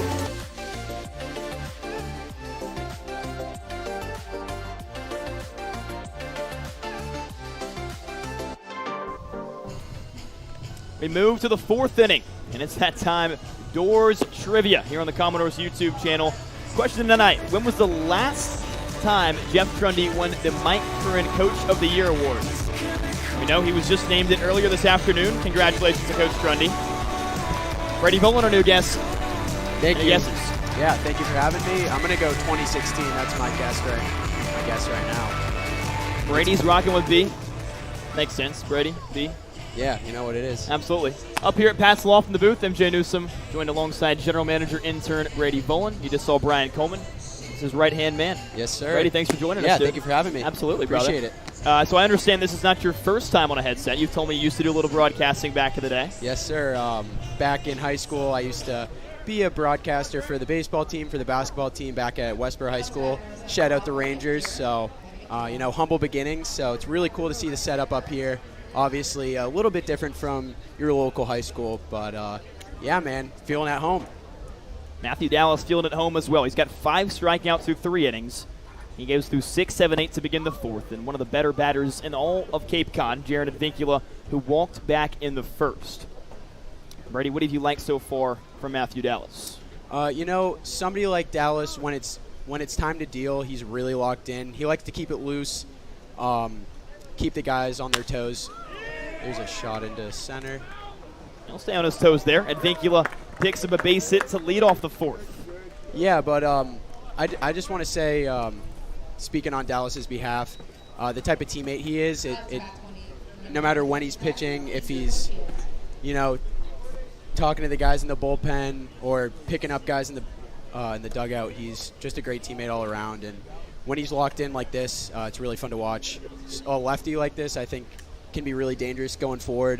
Put a few more pounds on that frame, and I think, starts hitting 95 with a few more pounds, and he'll be a special player to watch in the future. We've seen Matthew Dallas really shine this summer, especially against Cotuit. Brian and I were talking about it in the last inning. His first 2 starts, first at Lowell Park, then back here at Gov Fuller Field, were just wonderful against Cotuit. The last 3 have been a bit shaky, but he's off back to his old ways against the Kettleers. Sails this one back to the backstop, and now the tying run 180 feet away. So, Brady, it is intern appreciation. I'd ask Brian the same question back in the third inning. This is your second summer. It is. What brought you back to Falmouth? The opportunity to grow. I was offered this position of a GM intern by my boss, I guess you could say, Mike Murray and Cullen Dunn, as well as Chuck Studevant. So being able to just be here during the summers, I grew up going to the Cape Cod Baseball League games. I actually, hate to admit this, I was a Cotuit fan to begin with. Wow. I live about 5 minutes from Lowell Park, but switched up pretty quickly as soon as I got the gig down here for Falmouth, working game day last year. Great experience working with all my coworkers. And, yeah, just being able to be back and grow is really what brought me back. And, I mean, GM intern is being a general manager is obviously everybody's dream. So. And that. Apologize for the audio issues. Keeping us on our toes here. Yes, sir. 2 balls and a strike to the hitter, Easton Winfield. And Brady, talk to us more about what you do on a day-to-day basis in that GM intern. Yeah, I would say something that most people wouldn't know about a GM intern is that the job actually really does change day to day depending on what we're doing, if we're home or away. Say we're at an away game, I'm trying to do the quality at bat charts, kind of track that for the players. And then at the home games, it's a lot of pre-game prep. It's all about the operation of running a baseball game and trying to make sure there's a good product on the field for the fans to watch. So I would say just preparing the players with any gear they need is one of our big jobs. Creating the stat sheets that you'll see at the front gate and curating those to any real request for what you see on those sheets, as well as just being like there for the players and the coaches whenever they need, because that's what I'm trying to say, where the job varies based off what other people need, and just being there and being a helping hand is very important for this role, I'd say. The fly out to center field from Easton Winfield. Jaron Avincula scurries to third. And now things turn over to Luke Hansen with just 1 gone in the top of the 4th. RBI bring it back to a tie. Falmouth got the lead in the bottom of the 3rd. Now leading it 2-1. Deep in the air to left center. Rose. Bolin converge. It's Bolin at the track. Off his glove into Zion Rose's glove. Did he just make that play? And Vincula tags from third. But oh my goodness, what did we just witness? Controversy on the field. That's a play of the summer right there, MJ. You couldn't have said it better. Play of the summer. Robbie Bolin and Zion Rose. Little tip drill. How about that? Wow. Out number 2 in style. Little alley-oop between the center and left fielder. Love to see that. That'll pick up the pitcher for sure on a play like that. Still a lot of confusion on the field. The official call on the field was an out. Our third base umpire held up the fist, signaled it was an out. The base paths are clear.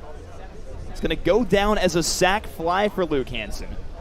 More importantly, an incredible play. Robbie Bolin and Zion Rose, little outfield tandem for the second out of the inning. When's the last time you've seen a tip drill in baseball? I think that's the first time I've ever seen a tip drill in baseball. Right? That was something else. You never know what you're going to see. Come to the park. And that sort of goes off to your point about your role as a GM intern. It's new every single day. It kind of keeps you on your toes. You're not sure what you're going to see, and that's what keeps it fresh and special. Definitely. I'd say just it doesn't even feel like work when it's something new every day. You're not really – obviously you're in a routine, like a loose routine, but having different activities to do every time I'm here, and they're really different every game, makes it not feel so repetitive like my other jobs I might be doing during the summer. What would your other jobs be during the summer? You could catch me at the Mashpee Home Goods Rolling Rugs. I'm coming up on my 4th year with the Home Goods organization. True veteran over there.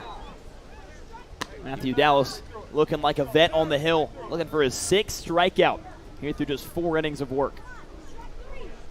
I've got to say, you make this look really easy when I'm watching these streams in the clubhouse sometimes, and I just want the viewers to know that this is not easy. And MJ, AB, Braden all deserve a lot of props for how smooth they are on air, because I'm hearing myself talk and I'm stuttering, and I can tell. Well, I appreciate you saying that. It's a lot of work, a lot of practice. I can tell. Now, I think if I tried to do your job, I don't know how things would go there. You know, I'll just take that. I won't fight you on that. Home Goods or GM intern, both of those. I'm not sure I could do.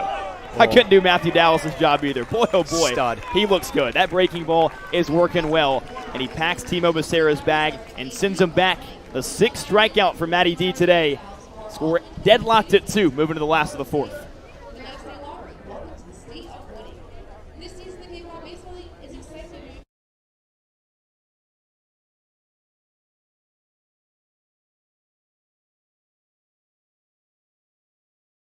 And with its online ordering system, delicious food is just one click away. Supreme Pizza is open every day of the week. Order online or stop by their store, located at 147 T-Ticket Highway, and try a slice today. From all of us at Supreme Pizza, we would like to wish the Falmouth Commodores a great season. Cape Cod Baseball is brought to you by Take Care, Cape Cod, Mass State Lottery, Cape Cod Healthcare, Kinlan Grover Compass, Sullivan Tire, Badger Sports, Cape Destinations, OT Sports, Cape Cod Chamber of Commerce, Highline Cruises, Cape Cod Resort and Spa, Sports Picks, Axis Bat, Hyannis Area Chamber of Commerce, Sunderland Printing, and Bluebird Hotels. And of course, thank you to Major League Baseball for over 50 years of support. Last of the 4th inning, Doors trivia. Brady missed it. He guessed B. The answer is A. The last time Falmouth manager Jeff Trundy won the Coach of the Year award. It wasn't too long ago, back in 2019, and he won it again this year in 2024. Like I mentioned earlier, he'll be getting inducted into the Cape Cod Baseball League Hall of Fame. Welcome you back up here to Pat's Loft at Gulf Fuller Field. We've had a couple of guests so far. Now we've got Wes Morneau. Wes, is this your first time making an appearance on air? Second time. When was the first time? I did a radio thing down here earlier this year. Heck yeah. Wes, just 13 years old, yet he is a staple around the ballpark. Wes, how have you enjoyed your summer so far working with the Commodores? Oh, I've loved it. It's a crazy thing just moving from like station to station, whether it is behind home plate helping Cordell with his liaison, or if it's unwrapping baseballs. It's awesome. So that's kind of what Brady was talking about in the last inning. It really kind of keeps you on your toes. You're doing something new every single day, so it's a new adventure day in and day out. I'd say one of the main things that you have to do every day is meet the umpires and help get them ready for the game, because you have to unwrap all the baseballs that they're rubbing up and stuff, and then you got to get them the pitch clock and get it hooked up to the scoreboard. Well, that's a key piece of what keeps our game day operations moving smoothly. First batter is Scott Mudler. He faces the new lefty Bo Sampson out of the bullpen. And Wes, let's keep it with the pitching conversation for a second. Matthew Dallas, 6 strikeouts so far through 4 innings. What's your favorite thing you've seen from him today? The slider. The way it just breaks on the hitters is amazing. Matthew Dallas, he came up in the booth once with us before, and he told us the way he likes to work is likes to work that breaking ball early in the count and go to that fastball later in the count. You mentioned that slider, a really good-looking pitch. Yeah, that was the highlight of his week when he came up here. That was pretty sweet. I think he had a good time. We definitely had a good time with him. Mudler now on a 2-ball and 2-strike count. First batter that Bo Sampson faces. Mudler sends it into center field. Davlin races back and puts it away for the first out here in the home half of the 4th. And Wes, this is not a very typical summer of someone your age. You need to spend so much time around the ballpark day in and day out. Just talk to me about how your summer has been so far. What have been the highs, the lows, the fun parts? Oh, it's been great. I think probably my favorite part of the summer was getting to do the All-Star game, because that's not something that you'd get to do every day. It was a lot of work, but it was so much fun. But then there are also days when you're picking up goose poop on the field before. So there are some downsides to the job. And that comes with every job. No balls and 2 strikes. Now the count on the hitter, Donovan LaSalle. Wes, you're 13 years old. You spent a lot of time around here. Who are some of your favorite guys you've gotten to meet this summer? I'd say a few of them have been Jason Jones, Donovan LaSalle, and Matthew Dallas. And then Valak Cisneros is also living with us this year. He's a pretty cool guy. That's awesome. Down on strikes goes Donovan LaSalle for more. Let's send it down to Braden Shank. Thanks, MJ. Wes, I got to ask, Mike Murray, the assistant GM of the Commodores, a Bat Boy, you're a former Bat Boy. Kind of how have you shared that with Mike Murray, and what's your relation been like with Mike all summer long? It's been great. He's an amazing boss. Very collaborative, and will help you with anything you need help with. Got to ask, what's the biggest adjustment going from a... Ray, we lost you there for a second. You mind repeating that? Oh, yeah, sorry, MJ was saying, what's the biggest adjustment been for you going from a Bat Boy to now a clubhouse intern with the Commodores? I'd say the biggest one is just when you show up to the field. Because when you're a Bat Boy, you show up 15-20 minutes before it starts, versus here you show up 3-4 hours before the game starts. It's awesome, Wes. It's great to see you at such a young age doing this, man. Keep up the hard work. It does not go unnoticed. It definitely contributes to both the product on the field and off the field. So thank you, Wes, for being such a great part of this team this summer. Thank you. 3 balls, 2 strikes, 2 away. Here to Jack Bell. Chance for Sampson to go 1-2-3. And he does. Strikes out Jack Bell swinging. 3 up, 3 down go the Commodores in the bottom of the 4th. Wes, thanks so much for joining us, man. We really enjoyed having you on air, sharing your experiences. Thanks for having me. It's been great coming up here. Absolutely, man. Plenty more summers to come for you and a bright future ahead for you. Moving to the 5th here on the Commodores YouTube channel. Are you looking for that perfect pregame meal? Supreme Pizza has you covered. Its extensive menu has everything from pies and calzones to salads and subs. And with its online ordering system, delicious food is just one click away. Supreme Pizza is open every day of the week. Order online or stop by their store located at 147 T-Ticket Highway and try a slice today. From all of us at Supreme Pizza, we would like to wish the Falmouth Commodores a great season. Cape Cod Baseball is brought to you by Take Care, Cape Cod, Mass State Lottery, Cape Cod Healthcare, Kinlan Grover Compass, Sullivan Tire, Badger Sports, Cape Destinations, OT Sports, Cape Cod Chamber of Commerce, Highline Cruises, Cape Cod Resort and Spa, Sports Picks, Axis Bat, Hyannis Area Chamber of Commerce, Sunderland Printing, and Bluebird Hotels. And of course, thank you to Major League Baseball for over 50 years of support. Here in the top of the 5th inning, 2-2 the score between Falmouth and Cotuit. We've had a lot of guests on so far. Braden Shank's not going to jump on. Not as a guest. He's a member of our team, but we can call you a guest. Oh, thank you, MJ. It's weird being in this role right here. You know, I'm used to the play-by-play color role, but good to be back on. Absolutely. Thanks for hopping in for us right now.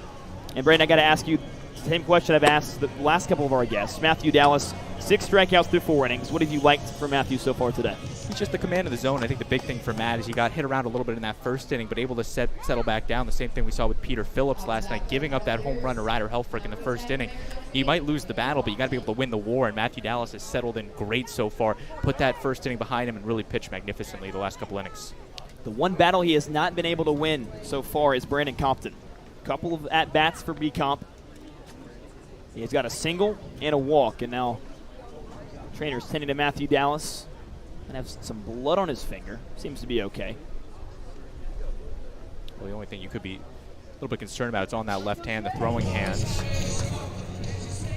But the hard-working training staff treating Matt Dallas. And you probably had a good view of that catch out in center field down by the first base dugout. That was remarkable. Hitting off of Boland's glove. Zion Rose right there. And I was saying, the umpire's in a tough spot right there. The third base umpire goes out to see if the ball was caught or not. Then all of a sudden, the home plate umpire turns into, did he tag or not? So a tough situation there, but a remarkable play out there by the outfielders. Nice tag team action. I mean, that's got to be one of the plays of the year. I mean, not like a Superman dive. We saw Devin Taylor do that a couple of times today, but just the oddness, you should say, of that play that's so unconventional, but an unbelievable play, unbelievable concentration, too, are those two guys out there. Yeah, and you see the active line for Matthew Dallas. The 6 strikeouts definitely sticks out to me. He's got great command of that off speed, as Wes was just talking about. He's trying to get back to his groove here, but he's been commanding all 4 corners of the strike zone so far tonight. And it really feels, Braden, like Matthew Dallas has excelled against Cotuit. We've seen him now make 3 starts, including this one today against the Kettleers, and those 3 have been pretty doggone good. The other 3 have not been great for him. We saw him pitch at Orleans the last time he did that last Friday, and it was not the greatest start for him. He gave 6 earned runs, but against Cotuit, man, he's been locked in the zone. Yeah, that's the whole beauty of short-term memory in baseball. You know, you go from one start to another, and I'm pretty sure he wasn't thinking about any of that. He was just focused on today. How can I pitch the best today against this Cotuit team? Penultimate game of the season. How can I go out there and have one great last start before putting a bow on this summer? And he's had a really good start so far. Works into the 5th inning here, and he faces Brandon Compton, Tanner Thatch, and Devin Taylor, the top third of the order, to get things going for Cotuit. Compton, the reigning Pac-12 Freshman of the Year out of Arizona State, hit .361, played in 53 games as a freshman. 15 homers, 55 RBI. Some really good work down in Tempe this past spring. Boy, those Sun Devils really take over the Cape Cod Baseball League. You look at the list that have played in the Cape League. Ryan Campos, Nick McLean with Wareham last summer, Kian Vu, who played for Cotuit earlier this year, Tobias, another guy. So Arizona State's got a little pipeline up here. Willie Bloomquist and the Sun Devils sending guys up here to the Cape Cod Baseball League. A lot of Sun Devils up here on Cape Cod going coast to coast. Sun Devils move into the Big 12. See a different slate of teams coming up this season. Bolin charges in. Little head first dive and a tumble for the first out of the inning. How about it? Robbie Bolin making a nice play out there. A JUCO kid going to Nebraska, and he looks like a D1 outfielder right there. The gold glove for the center fielder. Makes a nice diving catch, and all of a sudden you got the first out on a good Cotuit team. It hasn't been a whole lot of action for Robbie Bolin so far. He's played in about 6 games for the Commodores, but what we've noticed so far is he's really a great defender, has a lot of speed too. Tanner Thatch, the next stick to swing. Comes in with 1 out in the 5th.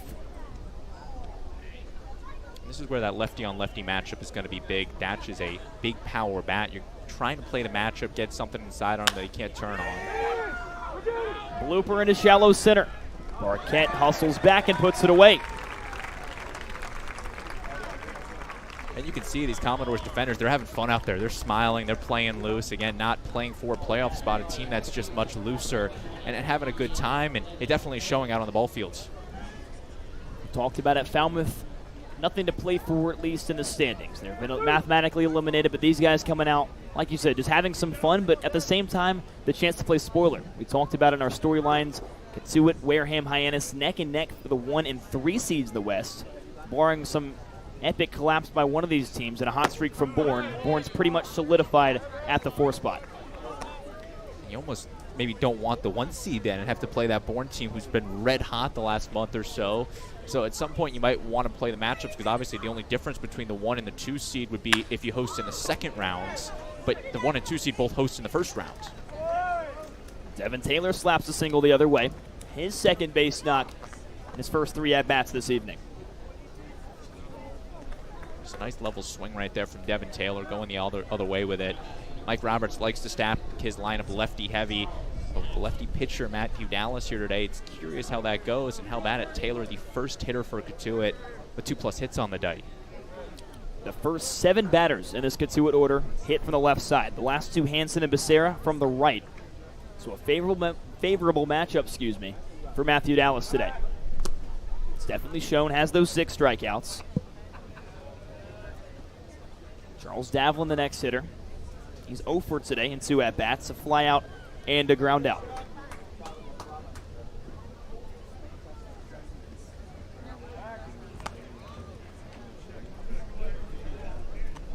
Taylor's got some speed to him over there at first base. Got to keep a close eye on him. He was 5 for 6 in the spring in Indiana on stolen bags, so a crafty base stealer, and he's on the move. Scott Mulder, a little upset with that one. Thought he had a beat. Baseball fell out of his hand, and it goes down as a stolen bag for Devin. It's big. You get the runner now in scoring position, and just some miscommunication from Matthew Dallas and Scott Mudler, and Devin Taylor able to pick up on it. And that's the one maybe downside to Matthew Dallas's approach against hitters. We're talking about it with Wes. We got a chance to talk to Matthew in the booth earlier this summer, and he said he loves to work with a breaking ball early in the count. Likes to use the fastball later. It's easier to steal the breaking balls, of course, and that's the one area maybe that kind of hurts him a little bit, but really it hasn't hurt him at all tonight. Yeah, and this is also the big thing, MJ, for Scott Mother and Matthew Dallas, most likely the first time this summer they're pitching in a battery together. So you have to learn each other's tendencies. What does Mother like to catch? What does Mother like to call? And then what does Matthew Dallas like to throw? So it's kind of that learning curve that when you play school ball, you play 60 games with these guys, your teammates, 3-4 years, you get to know them. But then you get to summer ball and you've got to adjust to a new pitching coach, a new battery mate, and it takes some time to getting used to. Just misses the zone on the 1-0 pitch. 2 balls and no strikes to Davlin. Matt Klein stands on deck. He had an RBI single that scored Brandon Compton in the first. If he comes up, it's definitely with some traffic on the base paths. Davlin shoots it the other way. Jason Jones to the ground, back up, the throw on the money. Nice little play at the hot corner for JJ. Ends things at the top of the 5th. We're still deadlocked at 2 runs aside between Falmouth and Cotuit.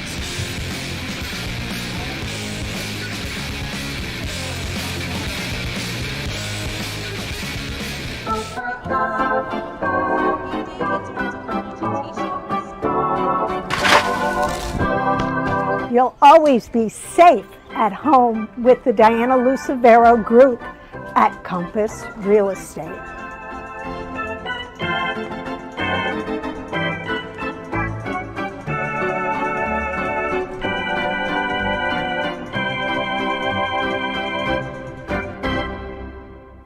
Introducing Open Cape, the local nonprofit internet service provider in this region. Open Cape's fast and reliable network is 100% fiber optic, providing affordable internet connectivity. To learn more, visit opencape.org and always speak with a live Open Cape representative. Open Cape, providing choice and competition for your home or business and the official internet provider of your Falmouth Commodores. We are Open Cape.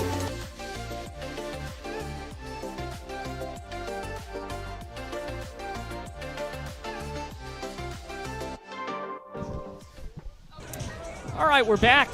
Taking a look at those East Division standings. MJ, what do you see? What I see right now is that neck-and-neck race between the 1 and 3 seeds, between Hyannis, Cotuit, and Wareham. Just talking about it with Braden. Barring some kind of hot streak from Bourne and an epic collapse from either of the other 3 teams, Bourne's likely solidified at that 4th spot. But you look at it, just 3 points separate first and second place. Hyannis likely going to get that 1 seed, but Cotuit and Wareham neck and neck, and the Cats have that head-to-head win in the tiebreaker against the Gatemen.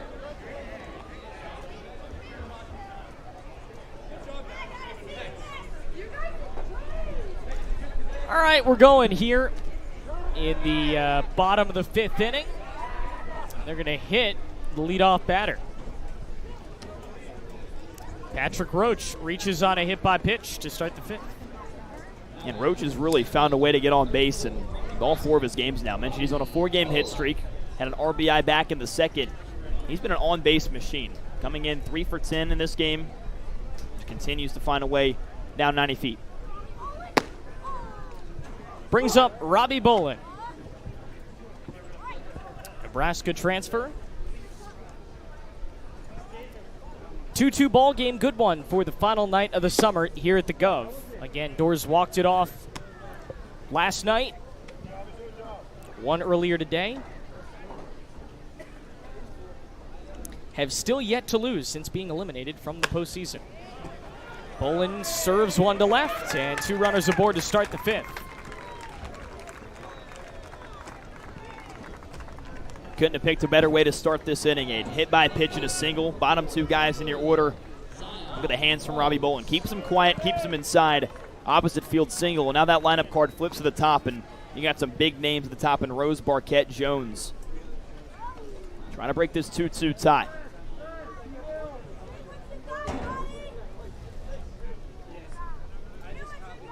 Rose already has a run. He was the last Commodore to score. Corners come in for him, and a strike. It is a gorgeous night. It was a sweltering afternoon at Lowell Park, but it has turned into just a beautiful night. Final one of the summer here in Falmouth. Zion into an 0-2 count.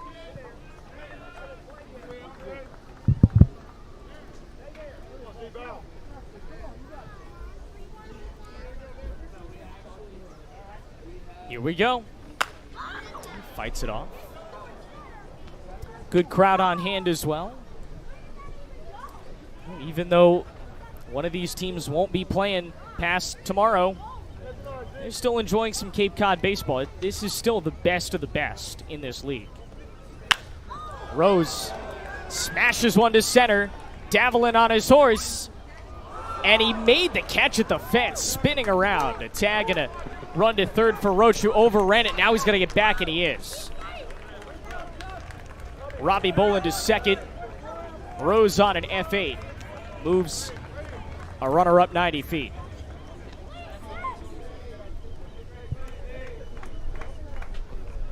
Maybe a little payback from that play Zion Rose made out against Easton Winfield in the fourth. A little tip drill from Robbie Boland. That was really well struck and just a better run and play by Davelin.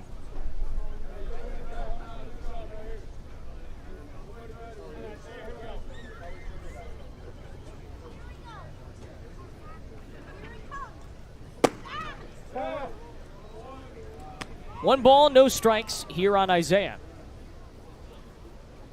This team's playing loose.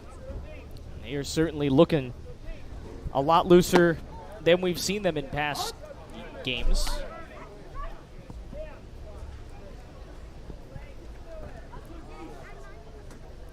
Marquette, a flyout and a ground out on his day.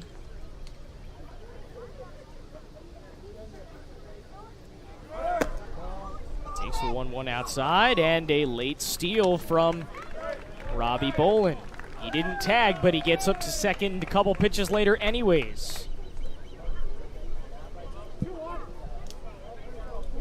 No better guy at the plate to have two runners in scoring position with. You bet. Deflected, and he's getting on. They're going to give him the single.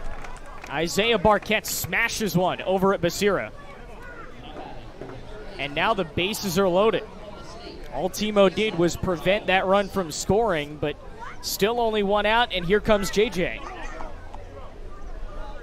Take a look at that. The first time the bases have been juiced for either team tonight. Matthew Dallas might have left the bases loaded in the first inning. But at least for Falmouth, the first time they've got him loaded, and no better guy to have up than Jason Jones, one of the biggest run producers on the squad.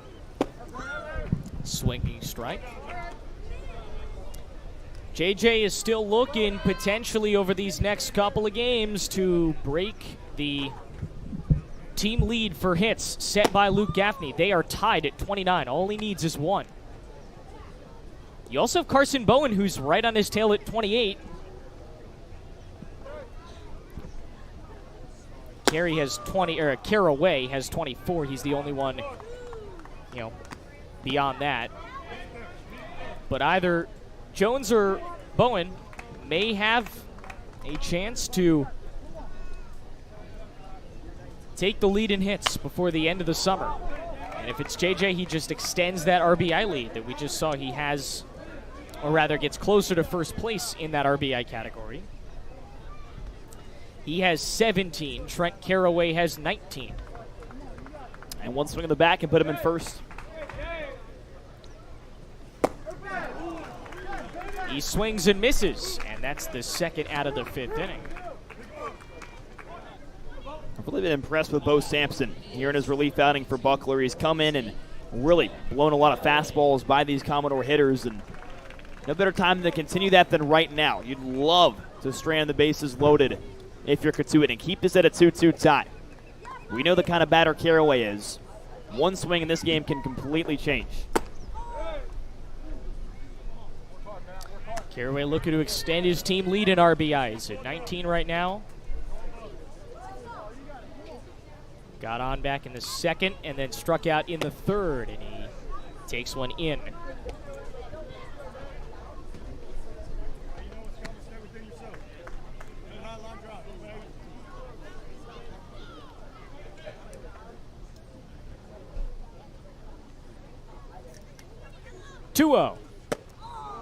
And now it's 3 balls and no strikes. Got to be selective here if you're Caraway. Can't chase something that's out of the zone and in this inning without any runs. It's got to be your pitch if you're swinging on 3-0. How about a late strike call there? 3 balls and 1 strike now.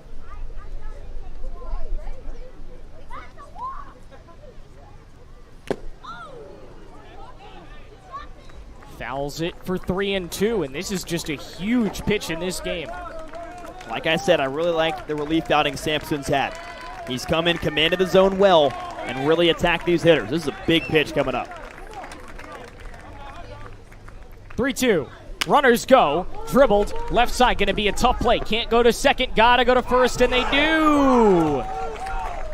Hanson to Thatch to leave the bases loaded. 2-2. Good ball game going to the sixth.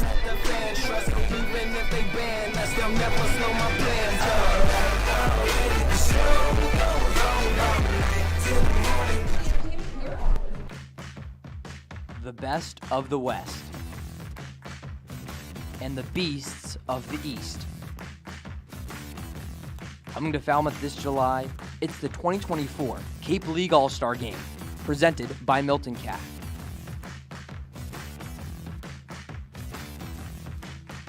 Come see the stars of tomorrow shine tonight with tickets on sale now at capecodleague.com.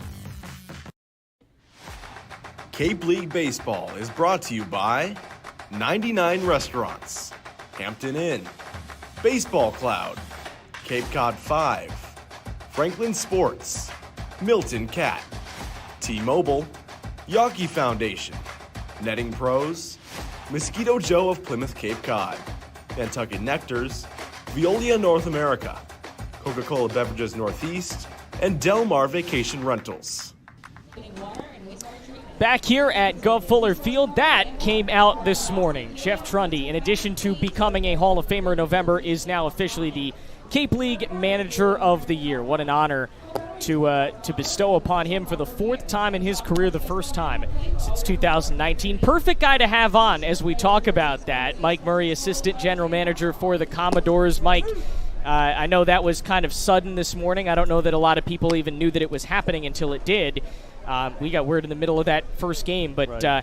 I know that as soon as everyone kind of found out, it was jubilation down there. Everyone very, very happy for Coach Trundy. Yeah, I can't even describe the way that the team felt, because just the burst of emotions was kind of unbelievable to watch from the sidelines. So I can't be, I'm so proud of him and so happy to have known him and be around him day in and day out for the past 11 years. So it's quite an honor for him. And a lot of the players, it was their legitimate live reaction, because they didn't know. We told, I think, one or two leaving Cotuit, but nobody was aware of this until they announced it today. And everything that he's done this year, it's been incredible. Scott Mudler colliding with Matt Dallas, and the leadoff runner's going to reach. They're going to give him a hit. A leadoff single here for Klein. That is just miscommunication that comes with two new guys playing summer ball together. And I'm sure that couldn't have felt good. Scott Mudler is a very intimidating physical force. Yeah. No, he's a big kid. He's a good presence behind the plate. Yeah.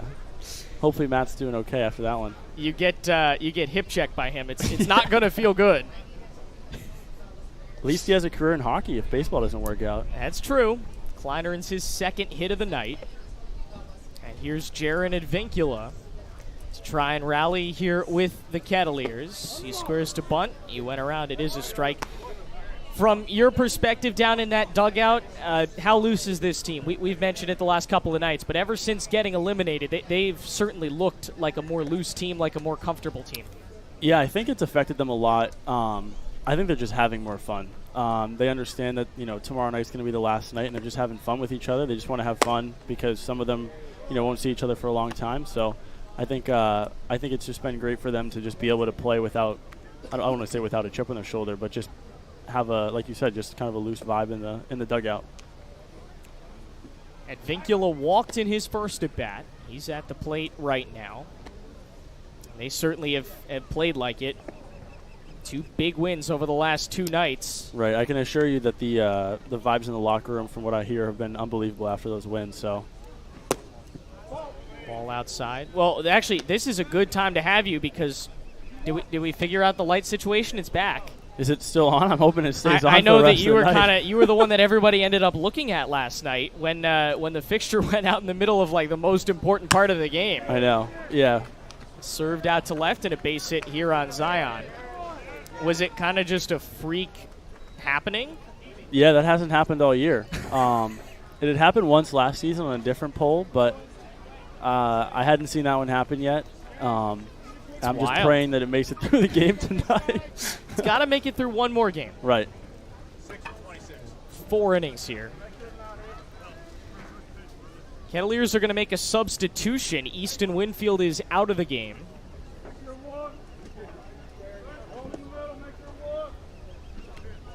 With Klein and Advincula on base. And the Doors in a 2-2 battle. And you better believe, even though they're out of this thing, they're still playing with a lot of pride on their shoulders. A win tonight, and Cotuit is officially eliminated from getting that 1 seed. Misses on the inside. From your perspective, what does the end of the season look like for you guys, knowing that Sunday is going to be the last day, breaking things down? Yeah, to be honest with you, I've never been in a position where I've known that the last game is going to be the last one, so it'll definitely be interesting to see how everybody kind of takes it. But an F9 there, and they nearly doubled him up. That was close. That was a close play.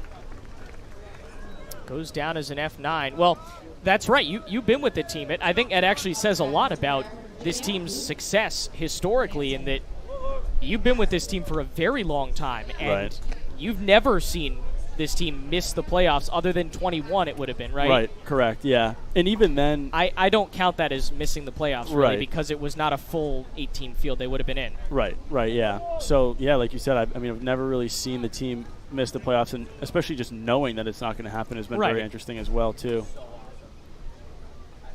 Here's the shortstop, Hansen. 2 runners aboard for him. Still only 1 out. It's been quite some time since they missed a full playoff. But that, seems to happen. It makes it probably easier to say bye to everybody, just because then you know that you can cherish these last couple hours with everyone rather than just it being kind of out of the blue. It also just speaks volumes about the success of this team. Right. There's not a lot of other teams in this league that can say, we haven't missed the playoffs. We've been in last place since 15. Right. That's wild. So I guess I lied because I was with the team then. So, well, since 15, you had 4 consecutive playoff appearances from 16 to 19, including a couple of trips to the West Division Championship and 1 trip to the championship in 16. 16, yeah, here. Haven't been out of the first round since COVID, and obviously, a lot of this organization is going to be a new era next year, and that's certainly going to be part of it. Right. Is that there's going to be a big push of we not only get to the playoffs, but now we want to make a run here. Right. It's been a minute. Right. It's been since 2019 that this team has been out of the first round of the playoffs. The 1-1 is low, 2 balls and a strike. And even looking at this team right now, if this team were put into the playoffs as a 4 or a 5 seed, there's no reason that this team couldn't make a run. No, I know. This is a group of very good players. Roll to third. I mean, it's always a gamble, right? So. Right. Anything can happen. And that's why you want the most favorable terms. If you're Cotuit, you want that number 1 seed. You want to make sure you don't have to travel. Right. Obviously, especially with a team like Cotuit, even more of a home field advantage than here because you have the lights and the rules, and not everybody else does. It's a tough place to play at Lowell Park. You want as many games there as possible. Another one out to Donnie. This will be 2 down. And an easy tag for Klein to go to third. It's certainly been fun watching this team this year. We're going to have to go through, maybe for game notes tomorrow, that'll be my homework, is I'll go through and figure out how many players put on a Commodores uniform this season. Year, yeah. It's got to be a lot. If you don't have the number by tomorrow, come find me and I'll grab it. We can look for it. I would imagine, what was it last year? 72 was like the total transactions, which is unbelievable. Well, it's not going to be more than these guys because Cotuit has released more players than any other team in this league, and that's obviously something that they like to do with how they structure their roster. They get a lot of draft-eligible guys. Correct. Leader right side, dropping quick and down. Klein's going to score.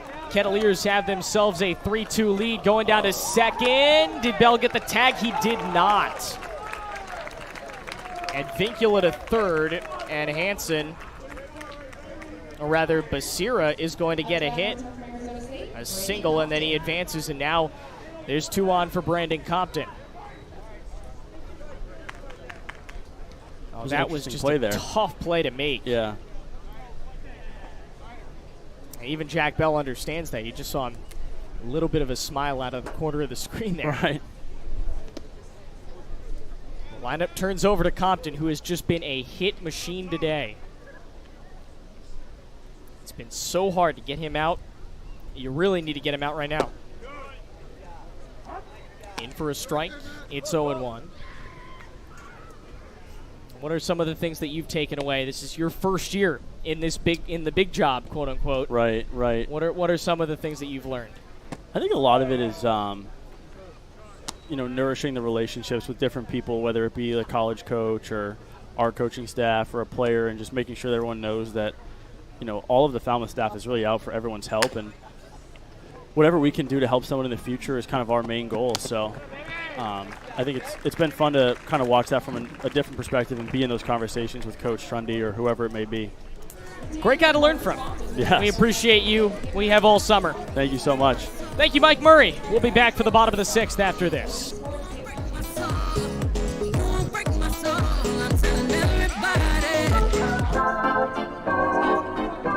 League Baseball. You'll always be safe at home with the Diana Lucevero Group at Compass Real Estate.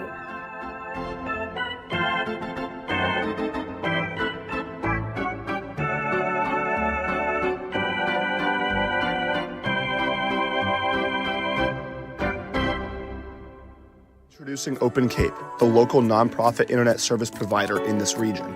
Open Cape's fast and reliable network is 100% fiber optic, providing affordable internet connectivity. To learn more, visit opencape.org and always speak with a live Open Cape representative. Open Cape, providing choice and competition for your home or business and the official internet provider of your Falmouth Commodores. We are Open Cape.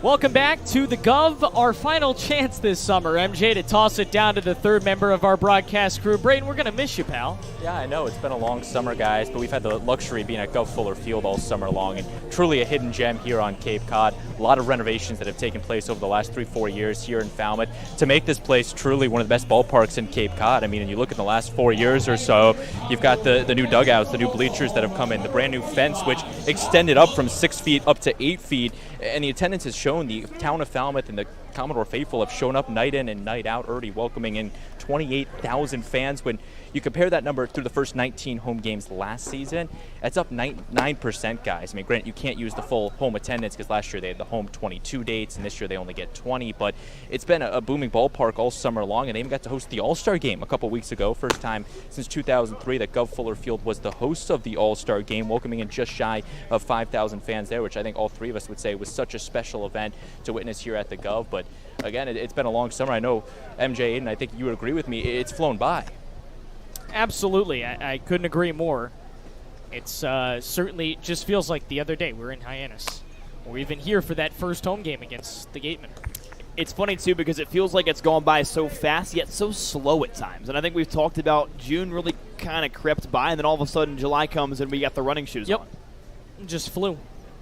That's the beauty of it. You get into a playoff race like the Commodores were, and it just feels like every night you're playing for something, and it just, as you mentioned, it gets faster and faster once you get to July and August. The All-Star Game was here before we knew it, but it really was a remarkable summer. And I got to ask you guys, what have been your favorite memories so far of the summer on Cape Cod? I've enjoyed every moment of it. I'll let you go first. You're the rookie here. Yeah, it's definitely been. There's a lot of things to pick apart, and I mean, there's a lot of things I could choose. But I think really just my overarching thought, my favorite memory would be just getting to be here every single day, getting to work alongside a lot of hardworking individuals that are really talented in their respective fields and getting to be around these super talented ball players. I mean, it's super awesome to see, a lot of these guys will go on and do big things in the pros. We'll see it go on and see a lot of these guys to go, the interns go on to do big things as well. So just getting to surround yourself with a lot of great hardworking people. It challenges myself to work hard and, improve my craft. But just coming in and day out, smile on your face, and just enjoying the atmosphere that you work in and where you are. It's been such a pleasure and such an exciting summer that I'll miss for sure. There are not a lot of other broadcast crews in this league that can call in one of their other interns to run a camera with 2 days left in the season. And definitely a talented crew. It's been a whole lot of fun. We have a couple of new faces that we'll talk about later on our production crew this evening. Certainly enjoyed a lot of this summer. Pitching change. Let's take a break. Find the new Cotuit hurler on the other side of this break.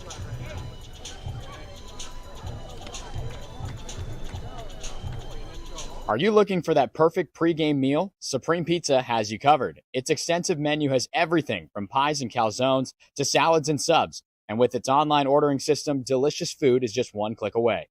Supreme Pizza is open every day of the week. Order online or stop by their store located at 147 T-Ticket Highway and try a slice today. From all of us at Supreme Pizza, we would like to wish the Falmouth Commodores a great season. Cape Cod Baseball is brought to you by Take Care, Cape Cod, Mass State Lottery, Cape Cod Healthcare, Kinlan Grover Compass, Sullivan Tire, Badger Sports, Cape Destinations, OT Sports, Cape Cod Chamber of Commerce, Highline Cruises, Cape Cod Resort and Spa, Sports Picks, Axis Bat, Hyannis Area Chamber of Commerce, Sunderland Printing, and Bluebird Hotels. And of course, thank you to Major League Baseball for over 50 years of support. Let's do it. Max Hansman. He is the new Cotuit arm out of the University of Evansville. One game this summer. Not much to go off of, only an inning and a third of work. We'll see what he does coming up. You mentioned Evansville. What a great season the Aces had, going all the way to the Knoxville Super Regional. And they got out of it in, I believe it was the Greenville Regional in East Carolina. As the 4 seed there, these guys had a really spectacular spring, and Hampson's going to try to carry it over in the last couple of days of the regular season, then into the playoffs for Cotuit.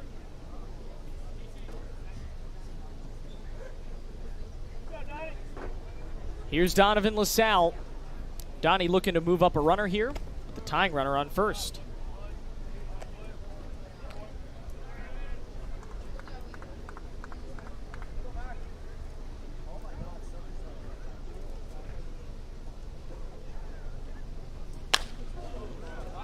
Cracked out towards right. Has some distance, but not enough. Brought in by Taylor. Donovan LaSalle knows he just was a second off of a home run there with the bat. Hansman records his first out. Well, it's really been a lot of good swings for Donovan LaSalle as of late, and his power has really showed up. Mentioned he's had a couple of homers in the last week. Had one last night against Brewster, but he just seems a lot more comfortable and smooth on that right side. It's really great to see him blossom towards the end of the summer. Fouled away.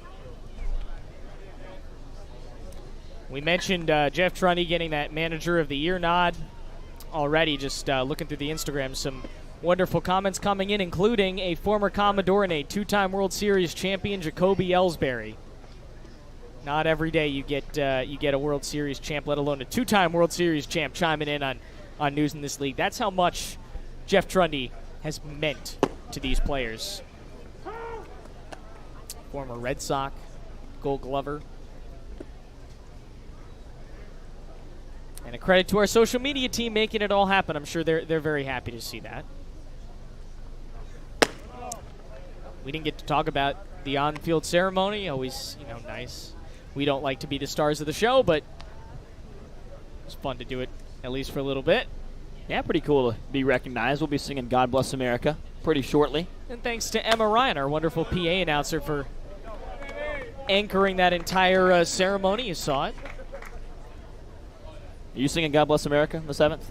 You better believe it. Let's go. We have, I think, one more guest, maybe. See how we fit him in here. Maybe you have to push him to the 8th. We'll see. 1-2. 2 balls and 2 strikes. We can get him on the bottom of the 7th. He can just take over the play-by-play duties until we're back up here. He probably could. we won't reveal who it is quite yet, but you've heard his name a couple of times. All right, Jack Bell goes down looking, 2 down here in the 6th, and what was nearly, a little rally with Donovan LaSalle putting a charge into a fly ball has turned into Patrick Roach coming up with only 1 on and 2 out. I've been really impressed with Cotuit's arms today. They've come in and pounded the strike zone, not walking a whole lot of guys. I mean, just a hit by pitch and then this walk in this inning. That's been the only 2 free passes allowed. A lot of strikeouts. That's what you got to do. Can't dance around the zone. Go attack it.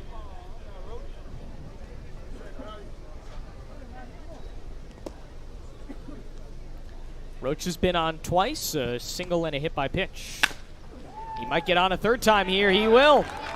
2nd hit of the day for the Boston College Eagle, and he singles out to right. Well, how about the addition Patrick Roach has been? We mentioned that he's now on a 4-game hit streak with the base knock he had back in the 2nd. Picks up another here, and he's swinging a really hot stick and has come in and really contributed in this Falmouth order that has lost a lot of key pieces in the last week or so.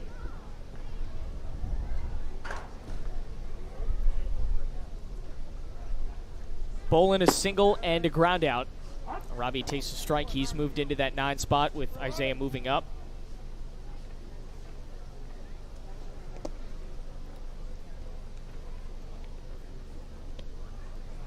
Oh, 1. 1 ball and 1 strike.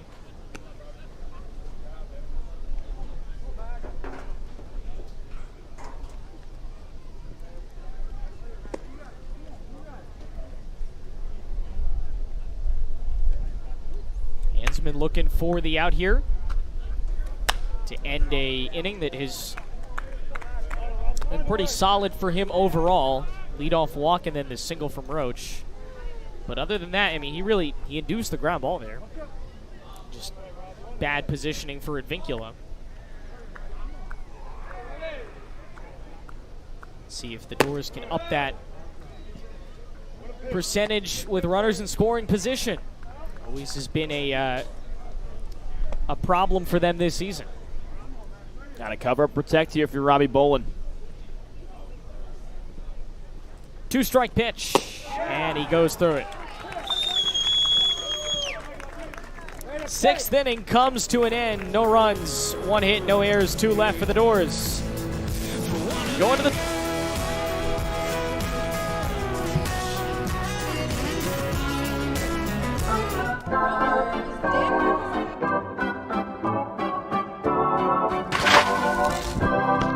You'll always be safe at home with the Diana Lucevero Group at Compass Real Estate.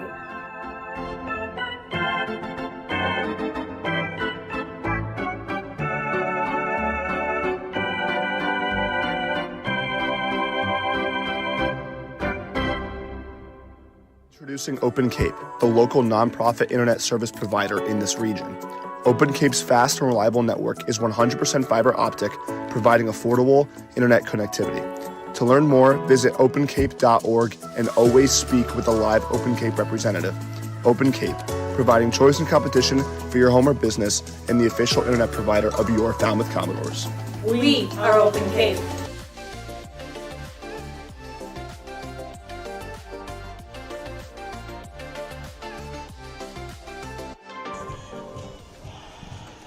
New pitcher for the Doors, Bowen Baker, likely his last appearance of the summer. Boy, has he been strong for the Commodores, and 2 wins collected on the summer as well. He's been one of the anchors out of the bullpen, Aiden. You take a look at the numbers.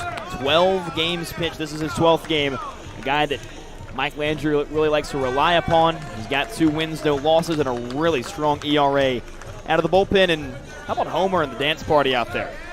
Got Fuller faithful, having a lot of fun here in the final game of the 2024 summer. Cannot believe it's already here. Last dance party of the summer. How about that? It's a little bit sad.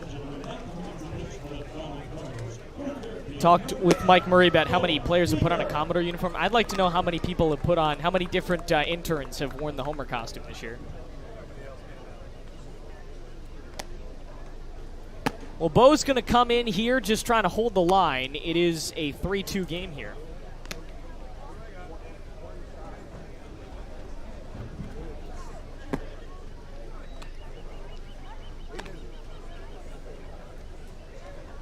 I'm going to start out with an easy place. Thatch, Taylor, Davlin, 2-3-4. Been a bit of a struggle for at least Thatch and Davlin today, but Devin Taylor, a tough guy to sit down. A couple of singles today. Talked about how well he played defensively in the first game today.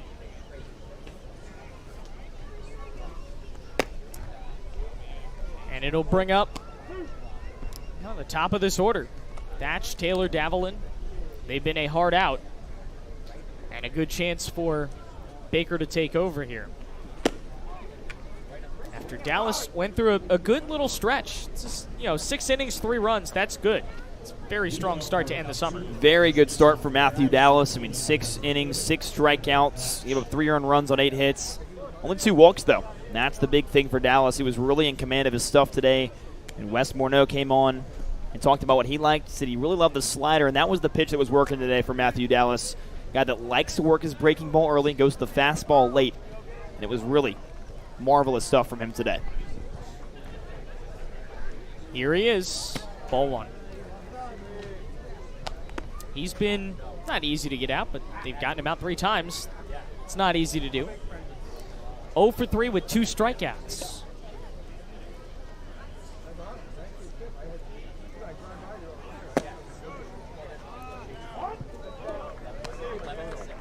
I like the move for Mike Landry to stick with the left-handed arms. We know it's a lefty-heavy order.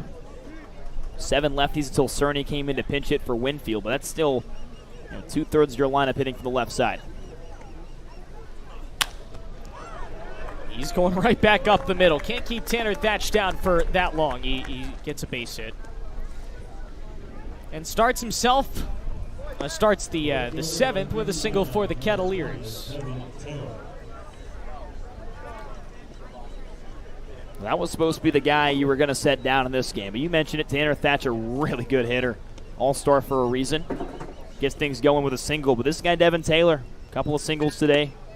He's a real threat on the base pass. Already has a stolen bag.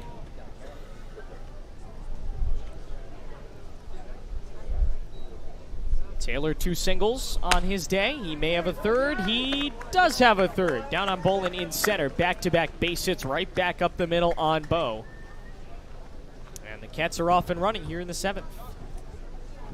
If you're Baker, you got to take a deep breath out there, and looks like you might have a quick word with Scott Mother. Figure out what's working, figure out what's not working. I think too many balls have come across the heart of the plate so far. See there, Taylor's got 3 of the 10 Cotuit hits tonight, so he's been a real force in the lineup. As you work your way down the order, if you're Bowen Baker, trying to make some adjustments. Got to pitch to the hitter. Don't worry about the guys behind you. Let your infield and outfield take care of that. Here's Davlin. He bunts it, third base, it's good. Charging Jones, throwing to first, in time. Well, the runners move up, but my goodness, Jason Jones, a special kind of play. Yeah, special kind of play for a really special player. Mentioned Jason Jones has played a lot of outfield this summer. Heavy dosage of left field, a lot of plays in right field, but has since moved back to third base. You talked about it. That's where Oklahoma State wants to see him play a lot.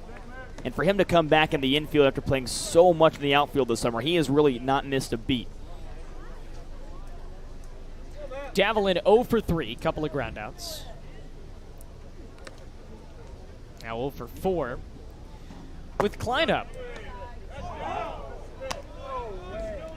Matt is 2 for 3, couple of singles, and scored a run back in the 6th, the most recent run of this game.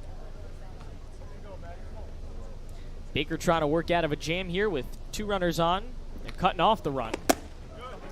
Check, swing, it's high.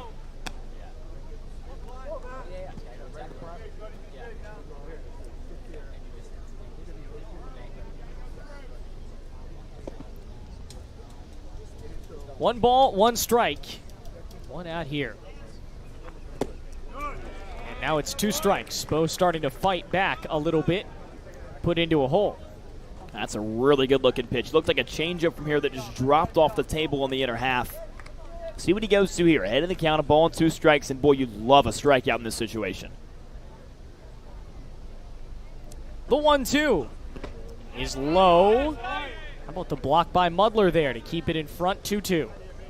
In a game like this where offense has been at a premium, you really can't afford to allow either one of those runs to score. Well, Falmouth has really been blessed with 2 great defensive catchers this summer. There have been some struggles at times, especially with runners stealing, but both Carson Bowen and Scott Mudler have been walls behind the dish. We're really impressed with the stuff they've displayed this summer.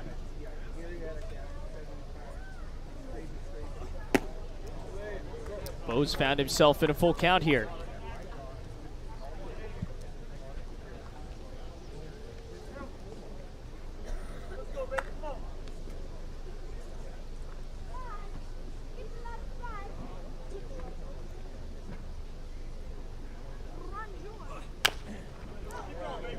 Fouled away to the right side.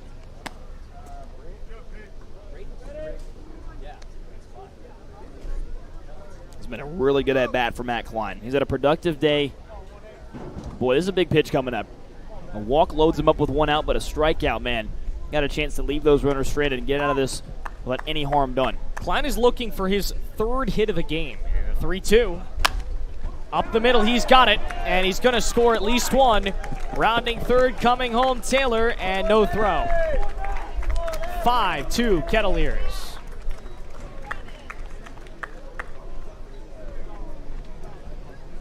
And just a good piece of hitting. That's what hurts you, too, when you bring the infield in. In that situation, you have to, but that's a slow enough ground ball that you got to believe Bell or Barquette could get there up the middle. Still will be a tough play, but nonetheless, just a good, smart situational hitting for Matt Klein.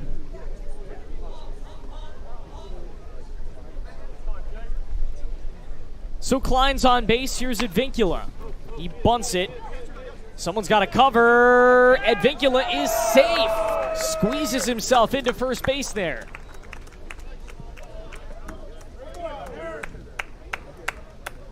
Well, how about this, Aiden?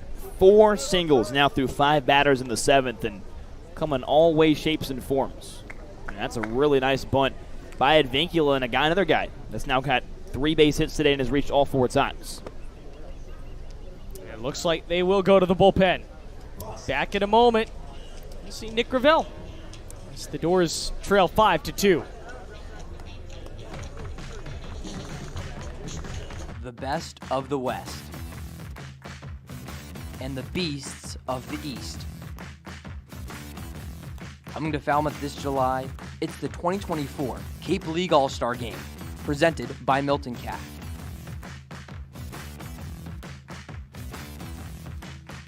Come see the stars of tomorrow shine tonight with tickets on sale now at capecodleague.com.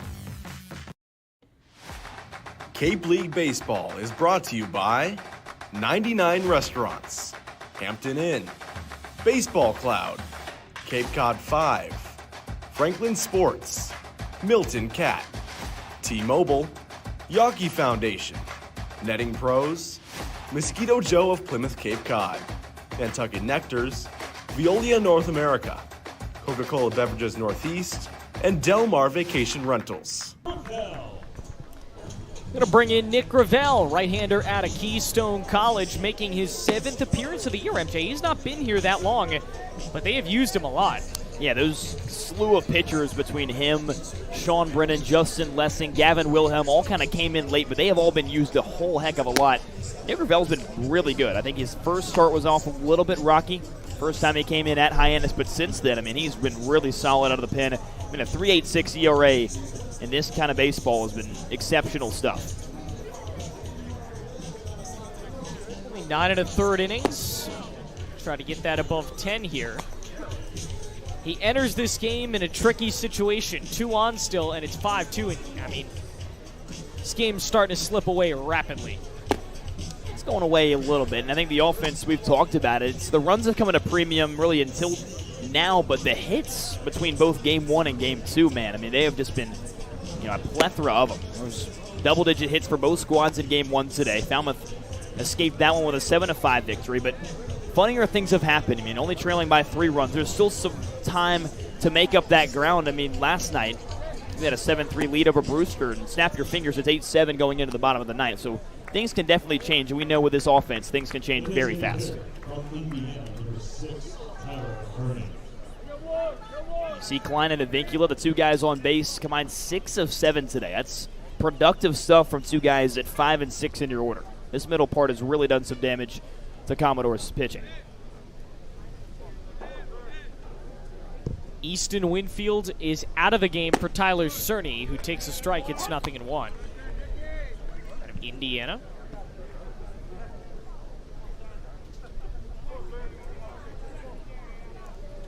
Winfield's 0 for 2 in his 2, and now Cerny 0 for 1.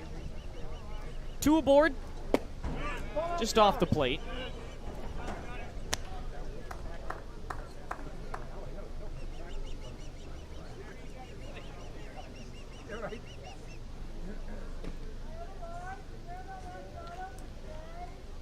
That spot in the lineup 0 for 3.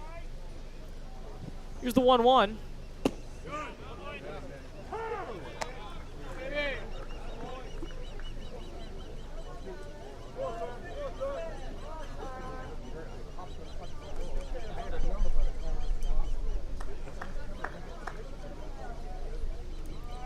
Two-strike pitch in Gravel's first batter of this game.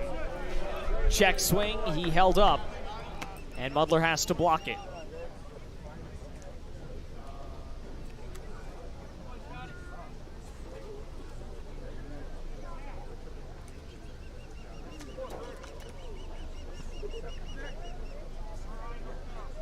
Lead off first for Avincula. And the 2-strike offering is flown up. And it goes foul in back of us. Or did it drop right in front of us? Is that what you were pointing at? I was pointing at Braden on the monitor. Oh. Braden was down there making an air play. Look at that for Cotuit. 4 unanswered runs. I mean, Falmouth had that 2-1 edge back in the third, but you talked about it, Aiden. This game kind of slipping away a little bit.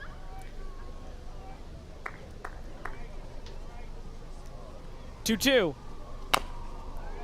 Doing it again. He's staying alive as Gravel faces his first batter of the night. And this is one, if Gravel wins it, it's going to feel really good. A battle in your first batter you face, and if you lose it, on the flip side, it might bring a little bit of frustration. So this is a very big at-bat just for Gravel's confidence. He's going to have to wait another pitch here, 3-2. Try to get him to bite at a couple of curveballs, and Cerny did not.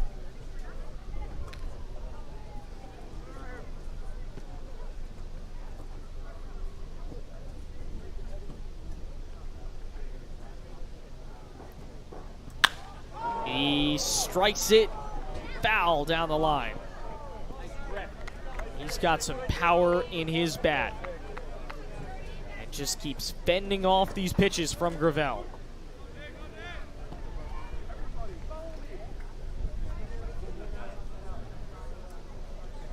Gravel already has thrown 8 pitches here in this at-bat. This one, number 9. Cerny doing a really nice job at the dish. Fighting, staying alive, doing anything he can to reach base.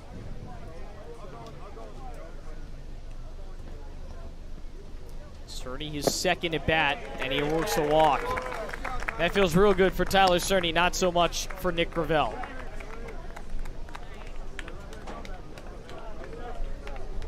The best news for Nick Gravel is now it's a force in any bag. All you need to do is get yourself a ground ball, and you got a great chance to get out of this inning.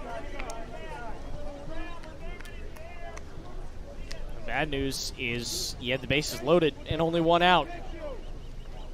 Infield's middle is playing back for a double play, and the corner's in to try and cut off that run. Klein is at third, Avincula at second, Cerny at first.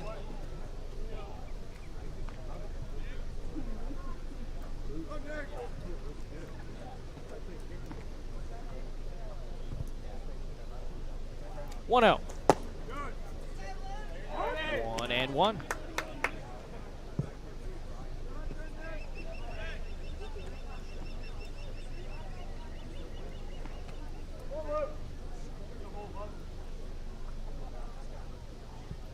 One's across the board. To the shortstop, Hansen. Gravel gets himself into another 2-strike count. He just has to do what he didn't do in that last at-bat, and that is finish.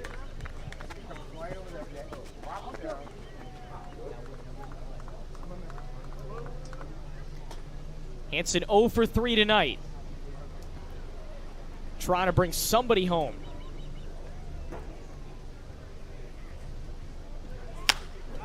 He might.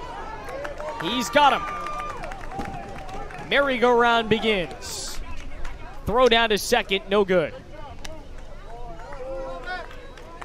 And Klein comes in to score on another single. The 5th single of this inning. It's been a hit parade for Cotuit. This game, you're right, Aiden, it's slipping away from Falmouth. Got to find a way to get out of this one. All you need is a ground ball. Get yourself a double play. If you're Nick Gravel, got to attack the hitter and trust your defense behind you.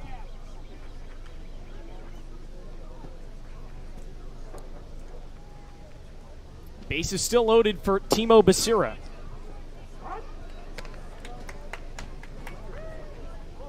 Was 0 for 2 through the 4th, 1 for 3 through the 6th with a single. Second at bat in as many innings. Right now, you just need this inning to end. You need to stop the bleeding.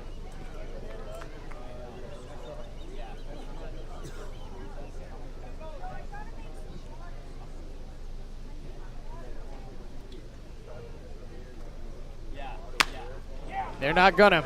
A bleeder out to right. This will score 1. Mike Roberts puts up the stop sign. And that merry-go-round continues with single number 6.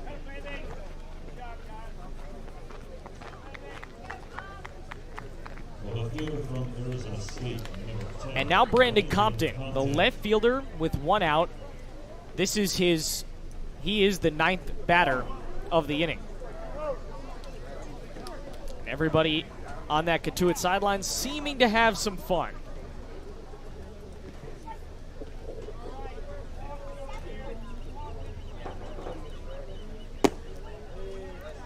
Gravel, not so much. He has just struggled to throw strikes here. Just got to fill up a zone and trust your defense behind you. I feel like I've said this time and time again, but that's what you got to do as a pitcher. You can't worry about the base runners that are on. Those guys aren't going anywhere, especially with the bases loaded. Fouls it away. Ball and a strike here.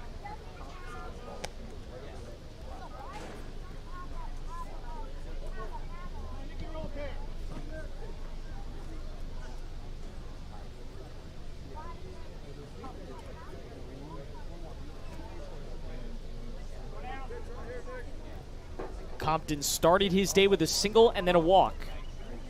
Then a line out in the 5th and a ground out last inning. Base is still loaded. This inning began 3-2.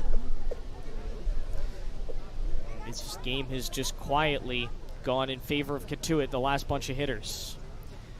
Gravel on a 2-1. May get a freebie here. Into foul ground. No, it's a long strike.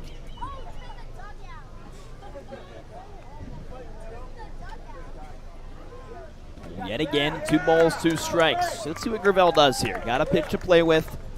You'd love to see him try to get funky with it. See if he can get Compton down on strikes. Be a big strikeout, too, for a guy that has had a really solid day between the couple of games.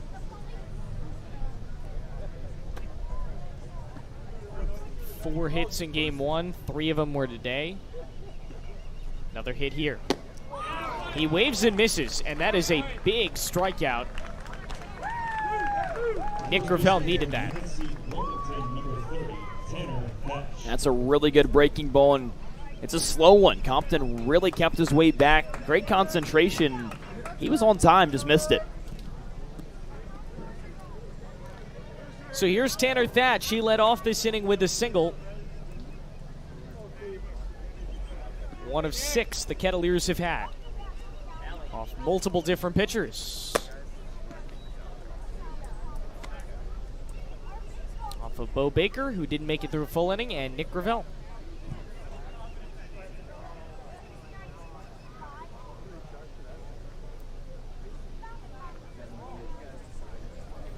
The 1-0 misses inside. It's 2-0.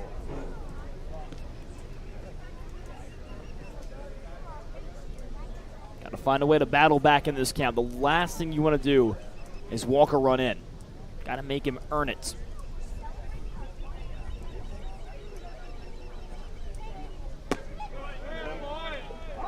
Two and one. Gravel just has to locate that breaking ball better.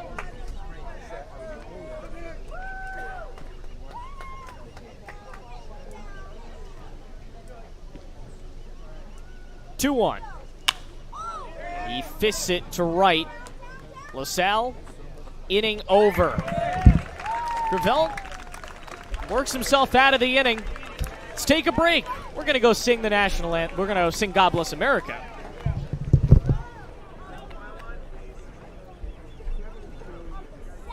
Do not come on the field. All right, ladies and gentlemen, it is time for the 7th inning stretch, God Bless America singing. And we actually have our interns doing it tonight. Heads up, we were not hired for our musical talents, just so you know, but we have rehearsed just 2 minutes ago.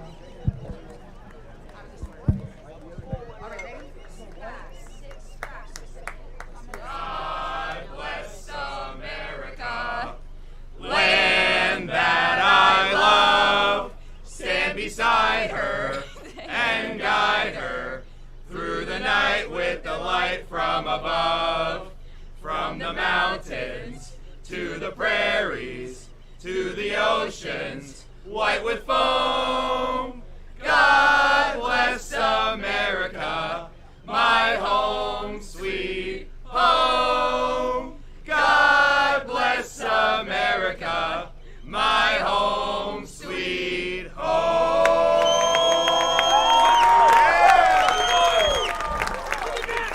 Thank you. We are here for like the next 2 days and then we're gone. The best of the West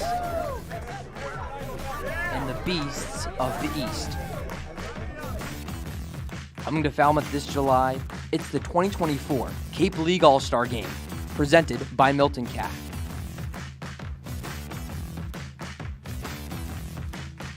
Come see the stars of tomorrow shine tonight with tickets on sale now at capecodleague.com. Cape League Baseball is brought to you by 99 Restaurants, Hampton Inn, Baseball Cloud, Cape Cod 5, Franklin Sports, Milton Cat, T-Mobile, Yawkey Foundation, Netting Pros, Mosquito Joe of Plymouth Cape Cod, Nantucket Nectars, Veolia North America, Coca-Cola Beverages Northeast, and Del Mar Vacation Rentals. Whew, we're a little bit out of breath after singing God Bless America. That was fun, though. Oh, take a look at how we got here. 1-2 home. Quiet offensive game for at least the first half of the game. All of a sudden, Cotuit found those 4 runs in the 7th. Take a look at Patrick Roach. He's been a great staple in this lineup the past 4 games he's been here. How about that play right there? Bowen to Rose for a crazy out. And Devin Taylor 3 for 4, man. He's been great for Cotuit today. All right, that's how we got here. 7-2, going bottom 7. Dude, we got to do more cardio workouts. If I'm tired just from running that was embarrassing. Down to the field, that was singing, and pretty, then back up. That was pretty embarrassing. They don't have a treadmill at Rockies. They do, and I actually do run. But maybe I need to run some more, man. I try to run a mile after every time I work out, but gosh, I might need to start running 2 or 3. Oh, ooh, baby. All right, let's keep it going. It's Donovan LaSalle. He's the hitter. Or rather, Zion Rose. We're still recovering. Had fun though. Zion might squeak out a hit here, and he will. They're gonna give him a hit. We've been scoring generously tonight. Squeaks one out to start the 7th. Zion Rose, man, he's been a really good offensive guy all summer long. We've mentioned he's kind of spent some time here, spent some time there, missed a big chunk of time with Team USA, has battled some injuries here and there, but when he's healthy and in the lineup, he is a force to be reckoned with. Barquette at the plate now, has a hit. So, question on the scoring from earlier. Are we counting his hitting streak as over? Because the game started, he didn't get a hit in game 1. Started on July 25th. Does that go down as July 25th? Ooh. Does he have a 9-game hit streak? That's a really good question. I think if you asked him, he'd say yes. Man, I actually don't know. Yeah. I mean, regardless, Isaiah has been same way that I said, it. Does that count as the first 5 p.m. win for the Commodores this season because the game started at 5? That's the stat. They hadn't won a game that started at 5 all year. They won that one. Suspensions really throw a wrench into things, don't they? All very good questions.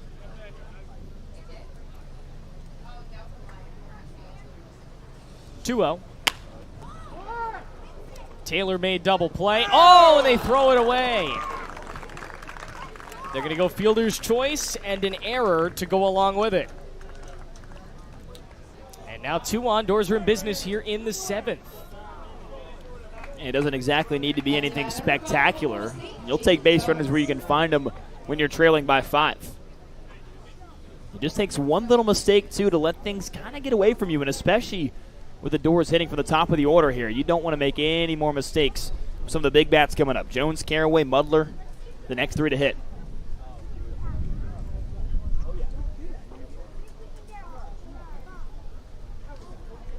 Jason Jones, usually one of the hotter bats, nearly gets taken out there.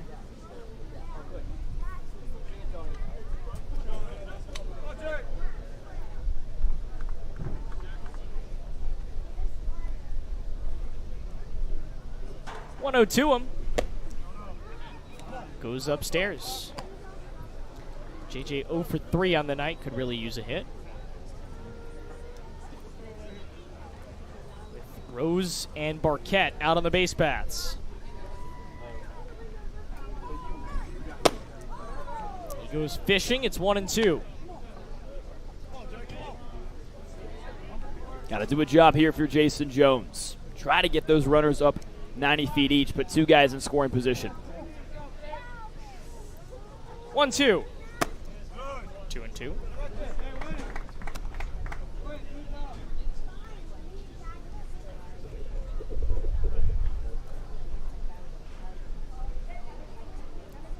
Everybody's still smiling. It's 7-2, but we're just having fun. Last time at the Gov this season, 3 balls and 2 strikes here. Base hit, ball 4. That's got to be the mentality that Jason Jones has right now. Simplify the swing, find a way on base. Infield is back with nobody out. And Jones goes down looking. And he is not happy about it. 2 straight strikeouts for Jason Jones. Take another look at it. See where it was. Maybe a little bit low, but that's one you still got to pull the trigger on, I think. I would agree. 2 strikes, you're down by, 5 here? Not a bad idea to just let it rip.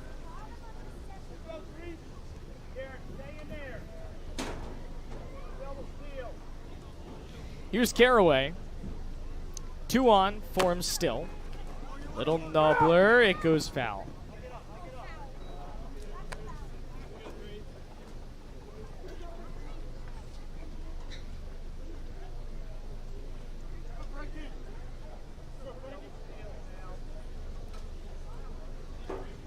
No balls and 1 strike after the little foul there. And Aiden, it looks like they're going to go to a pinch hitter in Frankie Ferentino. An addition from Merrimack a couple of days ago. His Commodore debut, 2 games out from the season finale. Takes it upstairs, throw down, beat Rose. Oh, he slid in around it. He's shaking his head. He knows he got in there safely. Good slide by Zion Rose, and now Frankie Ferentino can get himself a RBI here, maybe even 2. Let's see this again. Late start for Zion. Throw definitely beats him, but just a little in front of the bag. Becerra had to lunge back to try to get him, and Zion Rose a very crafty slider, if that makes sense. He had one slide the other day into second where he did a full-on swim move and just avoided it from Phoenix call of YD. They're right there in scoring position now for Ferentino, so let's see what he can do.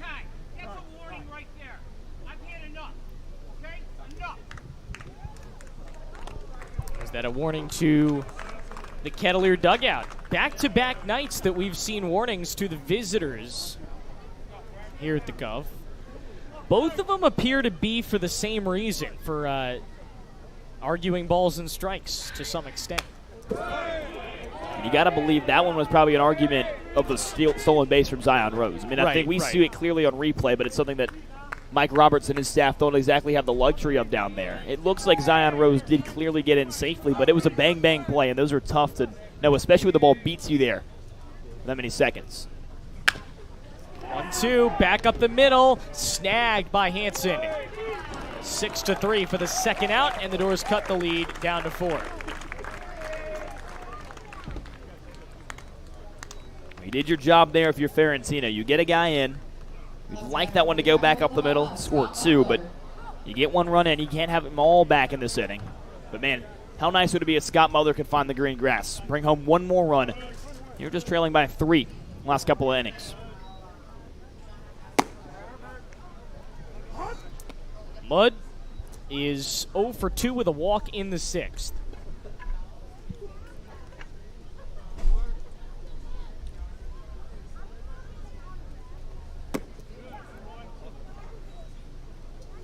Donovan LaSalle waiting on deck. Couple of guys that could use a hit here.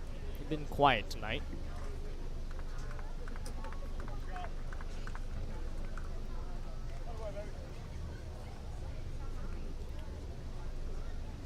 The 1-1. Now 2 strikes on him.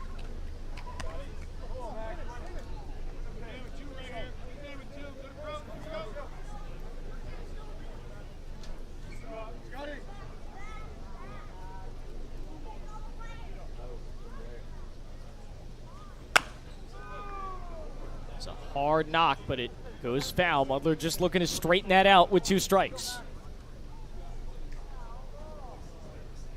Would love to see Mulder pick up another RBI here. He's been a machine as of late. He got hits in 6 of his last 8, I believe. 7 RBI in that span. Why not do it again right here?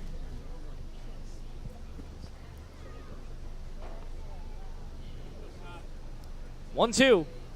And he's down. Big strikeout to end it. And the Kettleers are out of the 7th, giving up a run on a hit. We're going to the 8th. Special guest coming up next. So if you don't hear what I'm saying, go right to the input after that reading.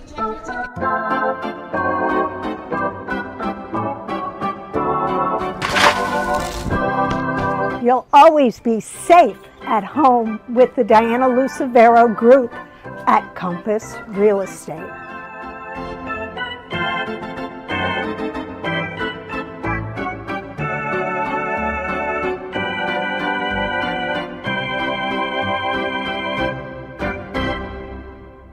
Introducing Open Cape, the local nonprofit internet service provider in this region. Open Cape's fast and reliable network is 100% fiber optic, providing affordable internet connectivity. To learn more, visit opencape.org and always speak with a live Open Cape representative. Open Cape, providing choice and competition for your home or business and the official internet provider of your Falmouth Commodores. We are Open Cape.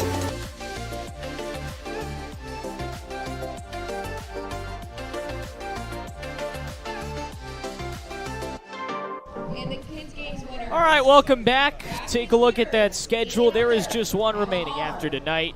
Talking to you from the home of the Gatemen tomorrow at Spillane Field for the regular season finale as the Doors close out their 2024 campaign. We'll Well, we continue along with our slew of guests here. Adam Palmer, our wonderful assistant director of media, with us.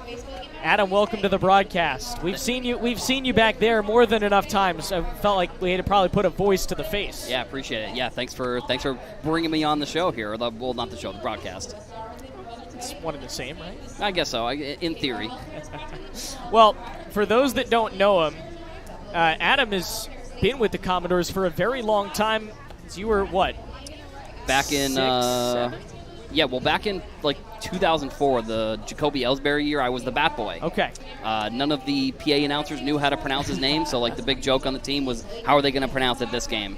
And then he goes number 1 to the Red Sox, and I'm like, oh, well, it looks like I know who my favorite player is now. He did go to the Yankees, and he was bad on the Yankees, so still one of my favorite players of all time because he went there and was bad. So he's been around for a while. If you've ever any of those drone shots that you've seen during the regular season, during the All-Star game, that's all Adam. We talked about it last night. I don't know that we ever got an official ruling. You got your pilot's license for this, right? Yeah, it's a FAA license. I had to go take like a test, which was the first time in college I was a graphic design major, so I did a lot of art projects. So studying for the test, it was one of the first tests I've studied for in like 15 years, and I was pretty nervous going in, took the test, sat down. They were like, yeah, 80%. I was just like, woo, now I don't have to come back. And then we got the drone, and I've been flying it during the off season, and then some of the stuff post game, and then the all-star festivities. It was a ton of fun. There you go. That's really, truly the most fun job on this team, flying that drone around all day. Have you had any like close calls, like hit a bird or something? No, definitely not. And I would steer. I mean, there are birds' nests up on the top of the lights. Those have been here for years. I don't even know how long those have been here for. I don't know if they try to get rid of them ever. I mean, it's pretty high up there, so I can't imagine. I don't know if they're allowed to. Yeah, I don't know. I mean, maybe not. I know at Hyannis they built specific ledges on the back of the light tower for those ospreys. I would assume that's a couple other places here as well. Yeah, I mean, I grew up in Falmouth, went to Falmouth High School, played baseball here for my freshman year, and then they used to switch it over to a football field. I don't know if people on the broadcast knew that. There used to be a goalpost just like in between first and second base before they built the new field at the high school. Right. So if you look out into the right field distance, you can see the old scoreboard still there. Yeah. But yeah, now it's just a full-time baseball field. People always ask about that when they come here.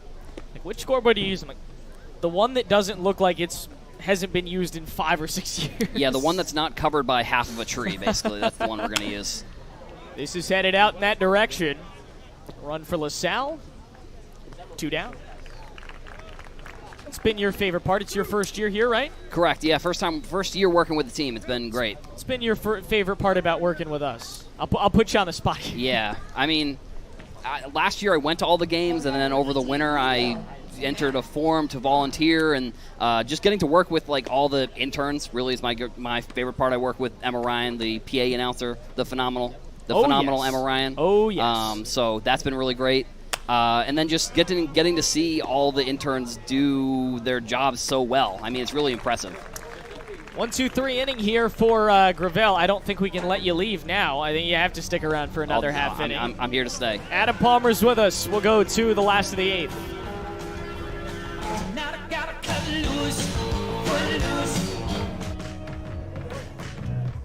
The best of the West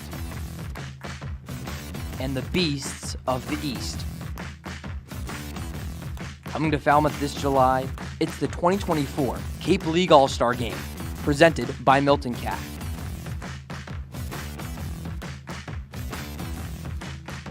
Come see the stars of tomorrow shine tonight with tickets on sale now at capecodleague.com. Cape League Baseball is brought to you by 99 Restaurants, Hampton Inn, Baseball Cloud, Cape Cod 5, Franklin Sports, Milton Cat, T-Mobile, Yawkey Foundation, Netting Pros, Mosquito Joe of Plymouth Cape Cod, Nantucket Nectars, Veolia North America, Coca-Cola Beverages Northeast, and Del Mar Vacation Rentals. All right, we're back here from the Gov, final night of the season, or rather the final home game of the season. Aiden Blank and Adam Palmer are assistant director of broadcast and media, just hanging out, reminiscing about this season. You were kind of in the middle of the sentence when you had to end that inning, but you were talking about how great it is to be working here and how you came to work with the Doors. Yeah, I mean, I was looking to do some volunteer work in the town. Like, I live in Falmouth year-round, and I entered my information into a form, talked to Linda, one of the other great volunteers that work here, and then she put me in contact with Hal, who is my boss, your boss, everybody on the broadcast's boss here, and things just started getting rolling. And then once the season starts, I mean, it's really just been. I came in and all the interns seemed like they were already up to speed on everything, and it was really pretty impressive. And it's been cool to see everybody grow and get better at their roles throughout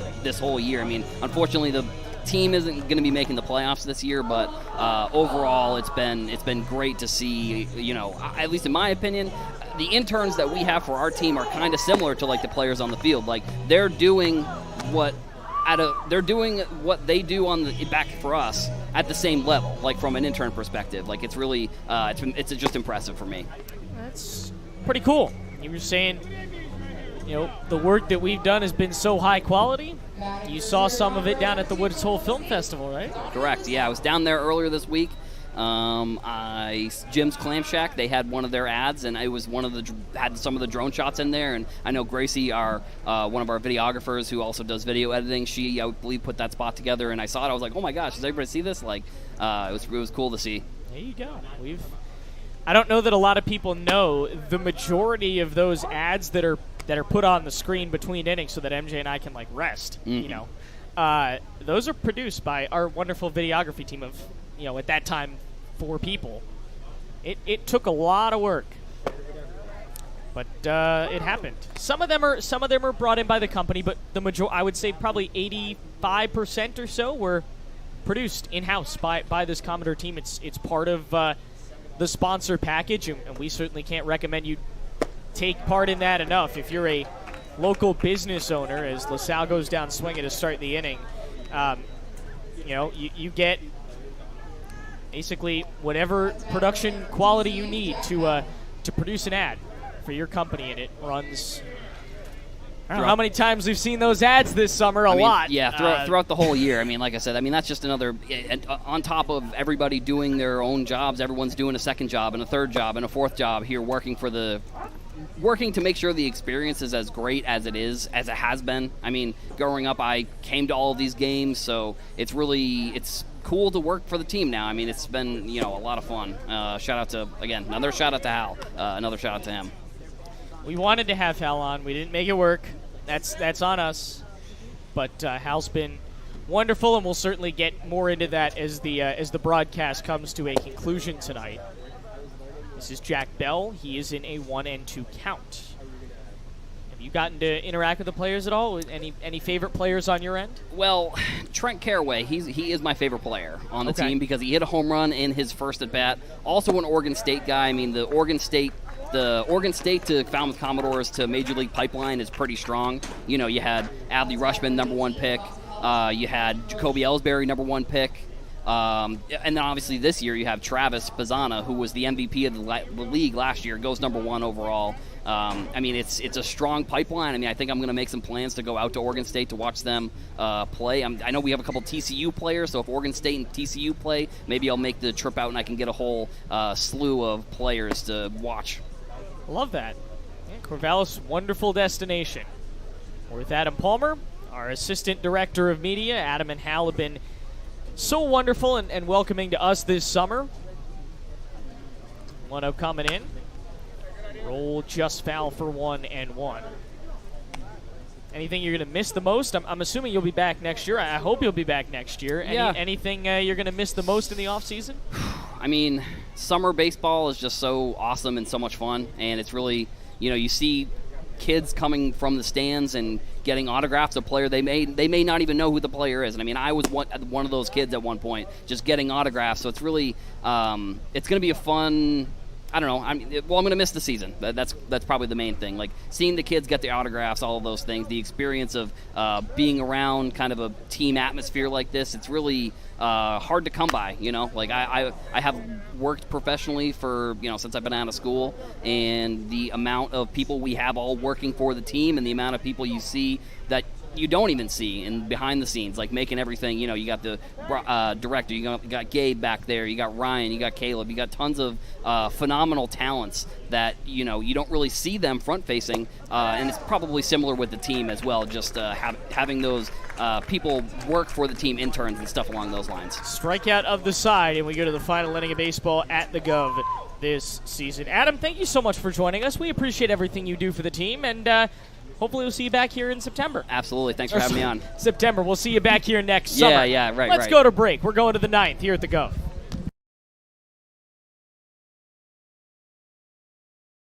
Are you looking for that perfect pregame meal? Supreme Pizza has you covered. Its extensive menu has everything from pies and calzones to salads and subs. And with its online ordering system, delicious food is just one click away.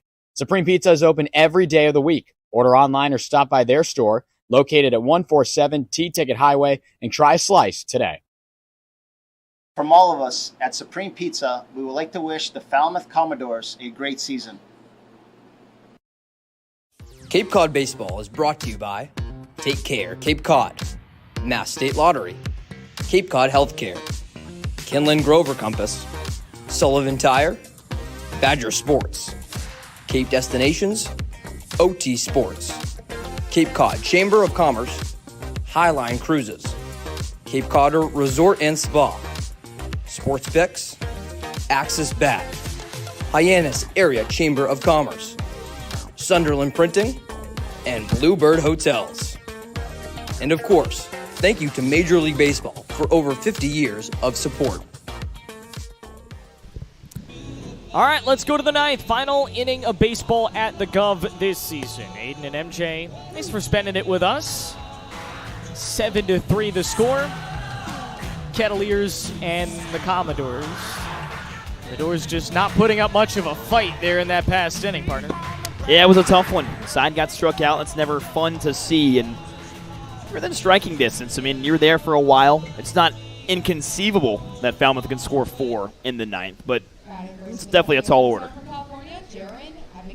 Jaron Advincula, first to hit the Kettleers in what likely is the final inning of this ball game. The Doors could walk it off. Always a possibility. Wouldn't that be something if they ended the season here like that? Jaron the first to hit. He has not been retired in this game. 3 hits and a single. And the stats simply speak for themselves when you're talking about the Golden Bear. Right up there at the tops in the league in batting average. Keep saying it, but there's a big reason why.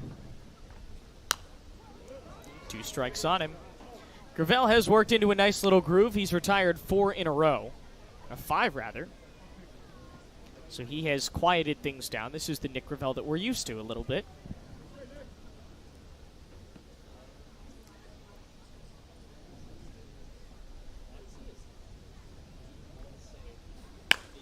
Goes left side, and he's going to reach for a 5th time in this ball game. Hit number 4. Well, what a day for Advincula. Ridiculous. And we talk about it, too, with him. You've got guys like Tanner Thatch, Brandon Compton, who have a lot of pop in the bats. Devin Taylor as well. And their numbers are going to be eye-popping. But for Advincula, not exactly the same story. I mean, he's got that homer, but the base hits is what he's got going for you. And he really serves as kind of a second leadoff guy in that middle third of the order. Kind of reset things really well. Tyler Cerny's at the plate. He takes ball 1. Subbed in a couple innings back for Easton Winfields. He's in the DH spot from Indiana University.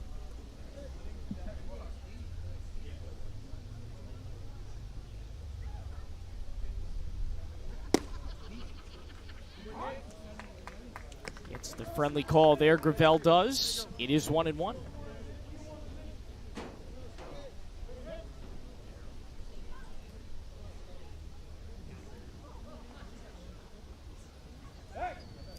Back pick to first, not in time. So really it was that one big inning for the Kettleers. Other than that, Doors have been right with them tonight. They just are going to need to provide some offense and some fireworks in the last of the ninth. The 1-1.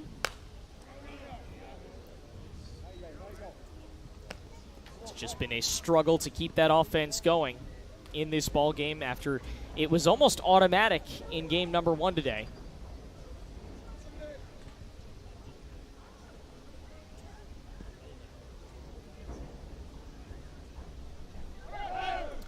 Runner goes, and the 1-2 to third. How about the play from Jason Jones? He's made a couple SC top 10 kind of moves over at third base tonight.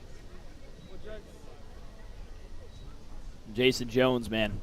What a ball player and what a guy to be slated in at the hot corner as of late. I talked about it earlier, just his transition going from an outfielder to third base in the last few days, but you love the rhythm that he played with on that play. He just kind of let his body do the work, read the bounce well, and shifted his weight all in one motion to the first base bag. I mean, just such a great next-level kind of field.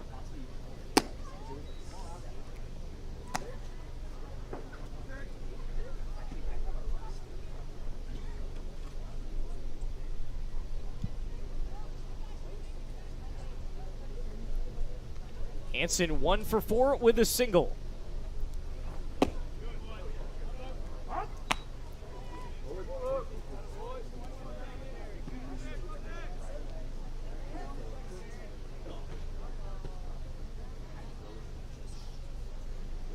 Ball and a strike.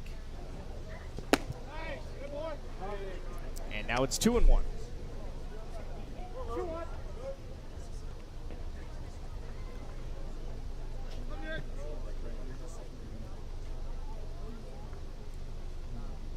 Hansen looking for his second hit in as many at-bats. Bell waits on it. He's a great defender, too. That left side of the infield is locked down. 6-3 after 5-3, and there's 2 down in the inning. Gravel starting to work back into his rhythm. And it's been a lot of fun to get to watch Jack Bell play some shortstop these last handful of games. I mean, it was Gavin Keelan who was playing shortstop the majority of the summer. You saw Willett slide in there as well, but since the departure of that starting middle infield, we've gotten to see Jack Bell take a lot more reps at his natural and more comfortable position at short. He's looked really good doing it. Gets a chance to show that to his new school, TCU. Timo 2 strikeouts and then 2 singles. This game right around 3 hours old.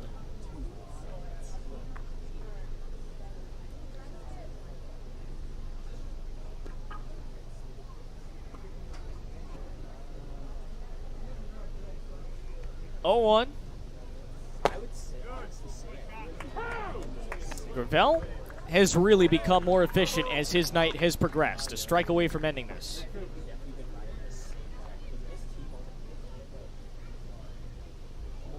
Looking on in. An excuse me swing.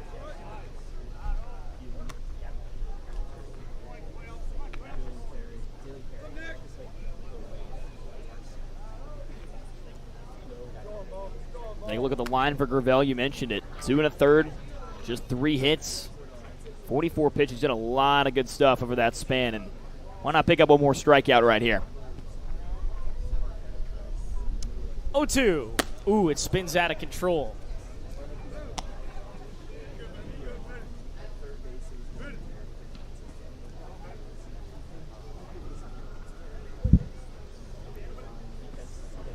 Two strikes on Timo. Waiting for it.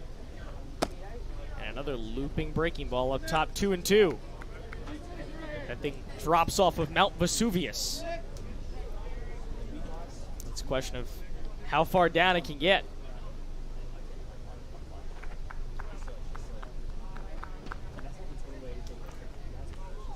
2-2, 4th batter of the inning. And he got him. Up top, Gravel ends his night in good fashion, retiring 3 straight.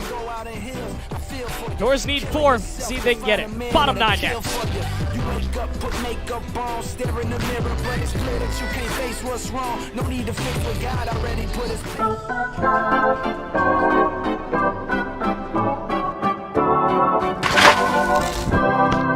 You'll always be safe at home with the Diana Lucevero Group at Compass Real Estate.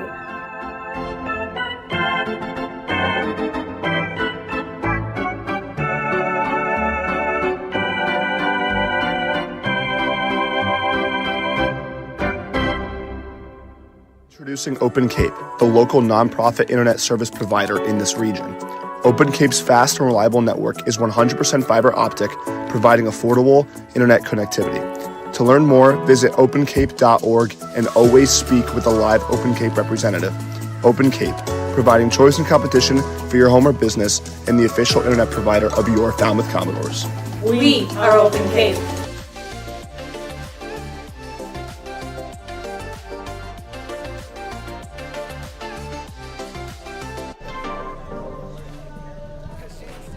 Ninth inning. This game's been closer than the score would indicate. Started very close. Kettleers just pulled away in the 7th, but the Doors trying to chip back here in the 9th. You mentioned this game is closer than the score indicates, and part of the biggest reason why is just hitting with runners in scoring position. You saw the stat earlier. At one point, Falmouth was 2 for 8 with runners in scoring position, and now you got to tack on 4 to keep this baby alive. So, we go to what might be the last half inning of baseball here this year. Next time we speak to you from the Gov, it'll probably not be us. And it will be in June of 2025. It definitely won't be us. That's for sure. As sad as that is to say, I mean, I got to graduate. I got to move on. I go find a job. What? That's not real, is it? A job? Oh, my goodness. It's not. I can't be graduating. 1-1 here on the leadoff man, Robbie Bolin.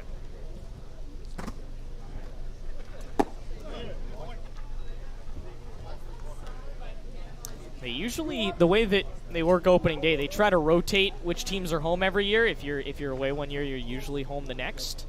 Falmouth was away on opening day this year, so obviously nothing official. Things far from official, but it's possible that you're home on opening day next year.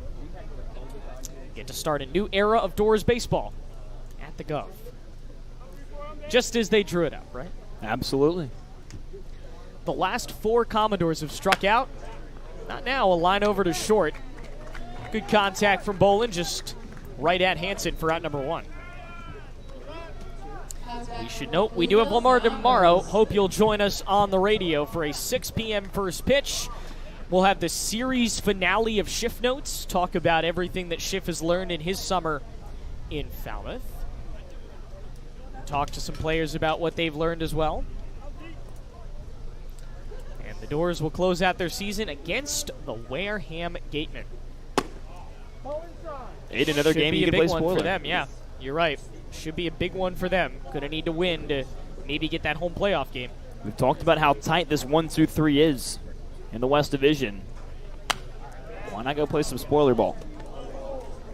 They did not win, or not winning. It's 11-4 Hyannis going to the 9th. They have really struggled to stop the bats, even last night, giving up 9 against Cotuit. They had to have a big-time offensive move to win it. That's getting into the gap. How about Mr. Zion Rose, a 3-hit day? Zion Rose, man, just an impressive guy with the baseball bat. We saw him make a great wicked play off the tip drill out in left field earlier, but this guy is a confident man. He swings the stick well, and he's going to have a really great career. Wicked great. I see you. It's rubbing off on you living here. Wicked? 2 months. Is that a Northeast thing? Yeah, you didn't know that? Well, I'm not from the Northeast. This is like the first time I spent some time up here. You do not have to be from the Northeast to know wicked. I feel like I use wicked enough in my vocabulary. I think some of the New England folks in the back there might agree with me. Wicked is a Boston accent, generally. The South has y'all. That's where I come from. You'll hear me say y'all a lot. Hello, y'all. I do like wicked, though. That's one I'll be adding to my arsenal. 1 on, 1 out. This is Isaiah Barquette.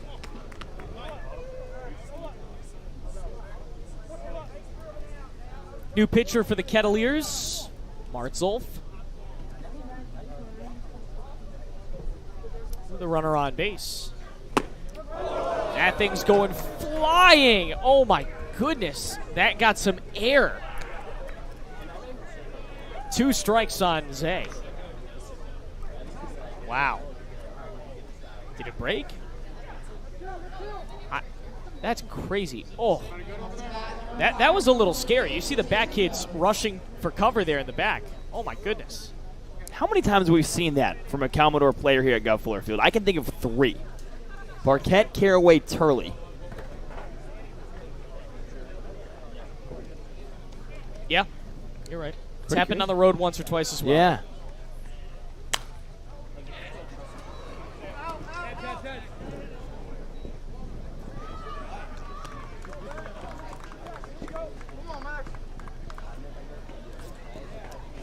One strike here on JJ.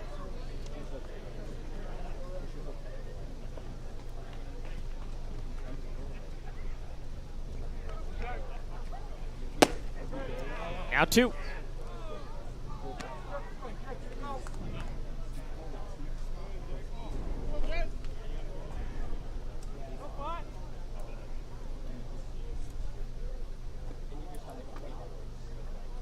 The deal. Just low on a slider.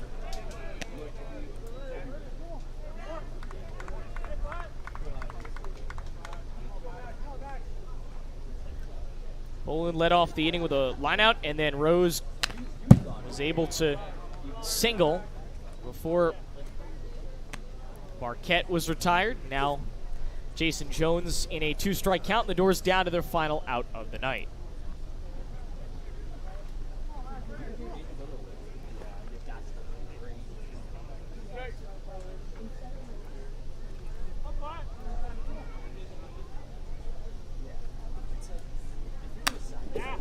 Jones still fighting. Final game at the Gov, and the Doors not going down easily. You love to see it. No matter the circumstances, Aiden, these guys have come out and left everything on the field. We saw it on Thursday at Bourne despite being down by so many runs. Still in it. 3-2.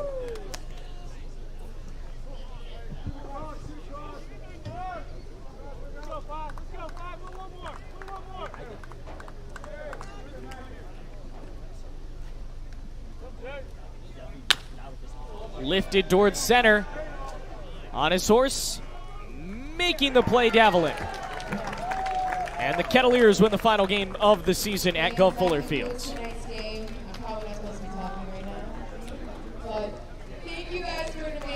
What a fun summer it was here at the Gov, and it's disappointing this is how it had to end, but a good fight nonetheless from the Commodore faithful, and they go down 7-3.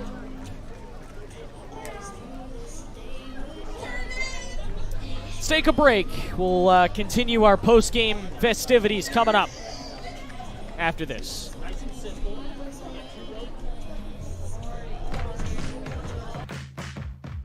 The best of the West and the beasts of the East.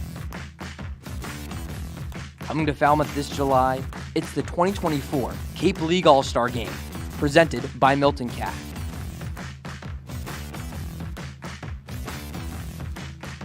Come see the stars of tomorrow shine tonight with tickets on sale now at capecodleague.com. Cape League Baseball is brought to you by 99 Restaurants, Hampton Inn, Baseball Cloud, Cape Cod 5, Franklin Sports, Milton Cat, T-Mobile, Yawkey Foundation, Netting Pros, Mosquito Joe of Plymouth Cape Cod, Nantucket Nectars, Veolia North America, Coca-Cola Beverages Northeast, and Del Mar Vacation Rentals. Back here at the Gov, final game of the summer, and our final chance to talk about someone who we've loved hearing all season long. You've heard her on our broadcast opens. We got a chance to sit down with our director of broadcasting, Hal Root, and Emma Ryan to talk about her job as the first female voice of Gov Fuller Field.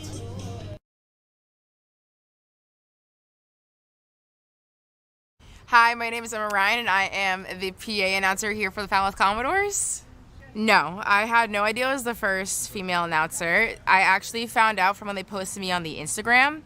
I was never mentioned in my interview, and all of a sudden one day I go on Instagram and it says, oh, actually before I got an email from Hal Root, who is our boss, and he says, oh, I forgot to mention you were actually the first female announcer for the Commodores, and I was like, no way, I never knew that, so it was really awesome finding that out. She was applying for a variety of roles, and she wanted to know what role we thought might fit her best. And so I talked to some colleagues on the team, and when we got to know her a little bit, as I said, her infectious energy made her the obvious choice for PA announcer, because we don't want someone just doing dry reads. We want a host or a hostess who really brings the game alive. At first, I think it was really hard for me to realize, like, I don't want to be robotic, and I don't want to just sound like every other announcer. I want to have fun, and I want to make my job enjoyable, not only for me, but also the fans that are listening. I want to be a connector, so that's kind of how I lost my nerves, is I'm connecting with the audience, and I've talked to people, and they've made me feel really good about where I am now. She's the type of person that everyone else on the broadcast and media team wants to be around, wants to have fun with, and it's such a critical type of person to have on a team like this, and so we couldn't be more delighted with the summer that she's given to the Commodores. What I've mainly enjoyed most about this job is the people I've met. I love all of the co-interns. We are best friends. It's the best time I've ever had in a summer. I've also just loved my side job here. I am babysitting for a family, and I 1,000,000% love the children I work with and the family that I sit for. And just the atmosphere of this is great. It's fast-paced, and it's a really awesome time here. All right, wonderful story. We've enjoyed telling it, and we've enjoyed telling stories with you all season. One more tomorrow, though. Wareham at 6 o'clock. Yeah, you just mentioned it. You had a chance to play spoiler a couple games today to Cotuit, who was battling with Wareham and Hyannis for that 1-2-3 spot, and you get to go do it again tomorrow, partner. And we've talked about just the loose nature that you can play with here. You don't have anything to lose. You just go out there and have one more game and have a lot of fun with your teammates for this summer, a group that you'll remember for the rest of your lives, and go try to win a ball game in the season on a high note at a place like Spillane Field. That's a tough place to play. So that's it for us here at the Gov, but before we sign off, we do have some thank yous as we talk about a 7-3 Kettleer victory. The final score really doesn't matter as much as what we're about to say here. Absolutely. I mean, it's been a really wonderful summer. I mean, I can't thank you enough for being a fantastic partner to me all summer. Thank you to everybody in the back. I mean, Braden Shank, Gabe Perrin, Ryan Martin, Caleb Arremio. I mean, the list goes on and on and on. Thank you to Hal Root for giving me this opportunity. It has been a delightful summer and one that I'll always remember. I think it was a summer that I got a lot better in, made a lot of memories, and more importantly, made a lot of lifelong friends. Yeah, it has become the spot to be on Cape Cod. Our booth has become world famous, not only for what's in it, but for who's in it. And everybody who has made this production go, when we're at home, we have a team of about 7 or 8 people back there who you almost never get to see on camera. We try to get them sometimes, but they're right there. And this broadcast is literally just 2 idiots talking without any kind of camera or audio if they're not around. And we certainly owe them a big, big thank you. And I think you're completely right about that. It's very easy for people to hear us and think we're the stars of the show, but you're right. I mean, our job's easy. We sit here and we talk about baseball. I mean, these guys are running behind the scenes, working all day long, leading up to the game, creating graphics, making sure the show is ready to be run.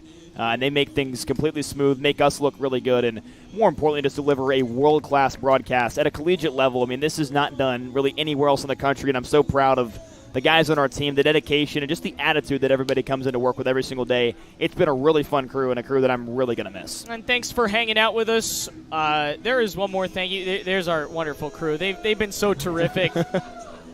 Gabe's punching buttons, Ryan's mixing, Caleb's back there as well. We brought in a couple new faces just for the end to freshen things up. And how about that? What a wonderful way to end it. We do owe one more thank you, and that is to John Mitchell. And he's not a name that anybody would know on this outside of this booth, probably, unless you work in the industry. But John Mitchell has been responsible for almost this entire setup. He has been so generous with his time. Lord knows he's been patient with everybody in this booth. As we've worked through technical difficulties, he has a full-time job at the TD Garden. He drives here almost every day, or at least did for the first couple of weeks of the season, almost every day from Wareham. And this, again, two idiots talking if John Mitchell's not involved. Absolutely. We cannot thank him enough for really installing this incredible TriCaster system we have. And like I said, there's, in my opinion, nothing else like it on Cape Cod. I mean, we have a wonderful broadcast setup run by so many great people, and it wouldn't be possible with guys without like John Mitchell, who are able to come in and spend their time, away from his own job because he does what he loves. And it's really important and really special that we have a guy like him on our side. So we thank you, John. Thank you to everybody else on our team. Taking it in one final time. And we certainly thank you for hanging with us wherever you've joined us from this season. We do have one more tomorrow. We're going to have some fun with it. 6 o'clock at Wareham. Join us on Doors Radio for our entire production crew. I'm Aiden Blank saying so long. Doors drop it 7-3.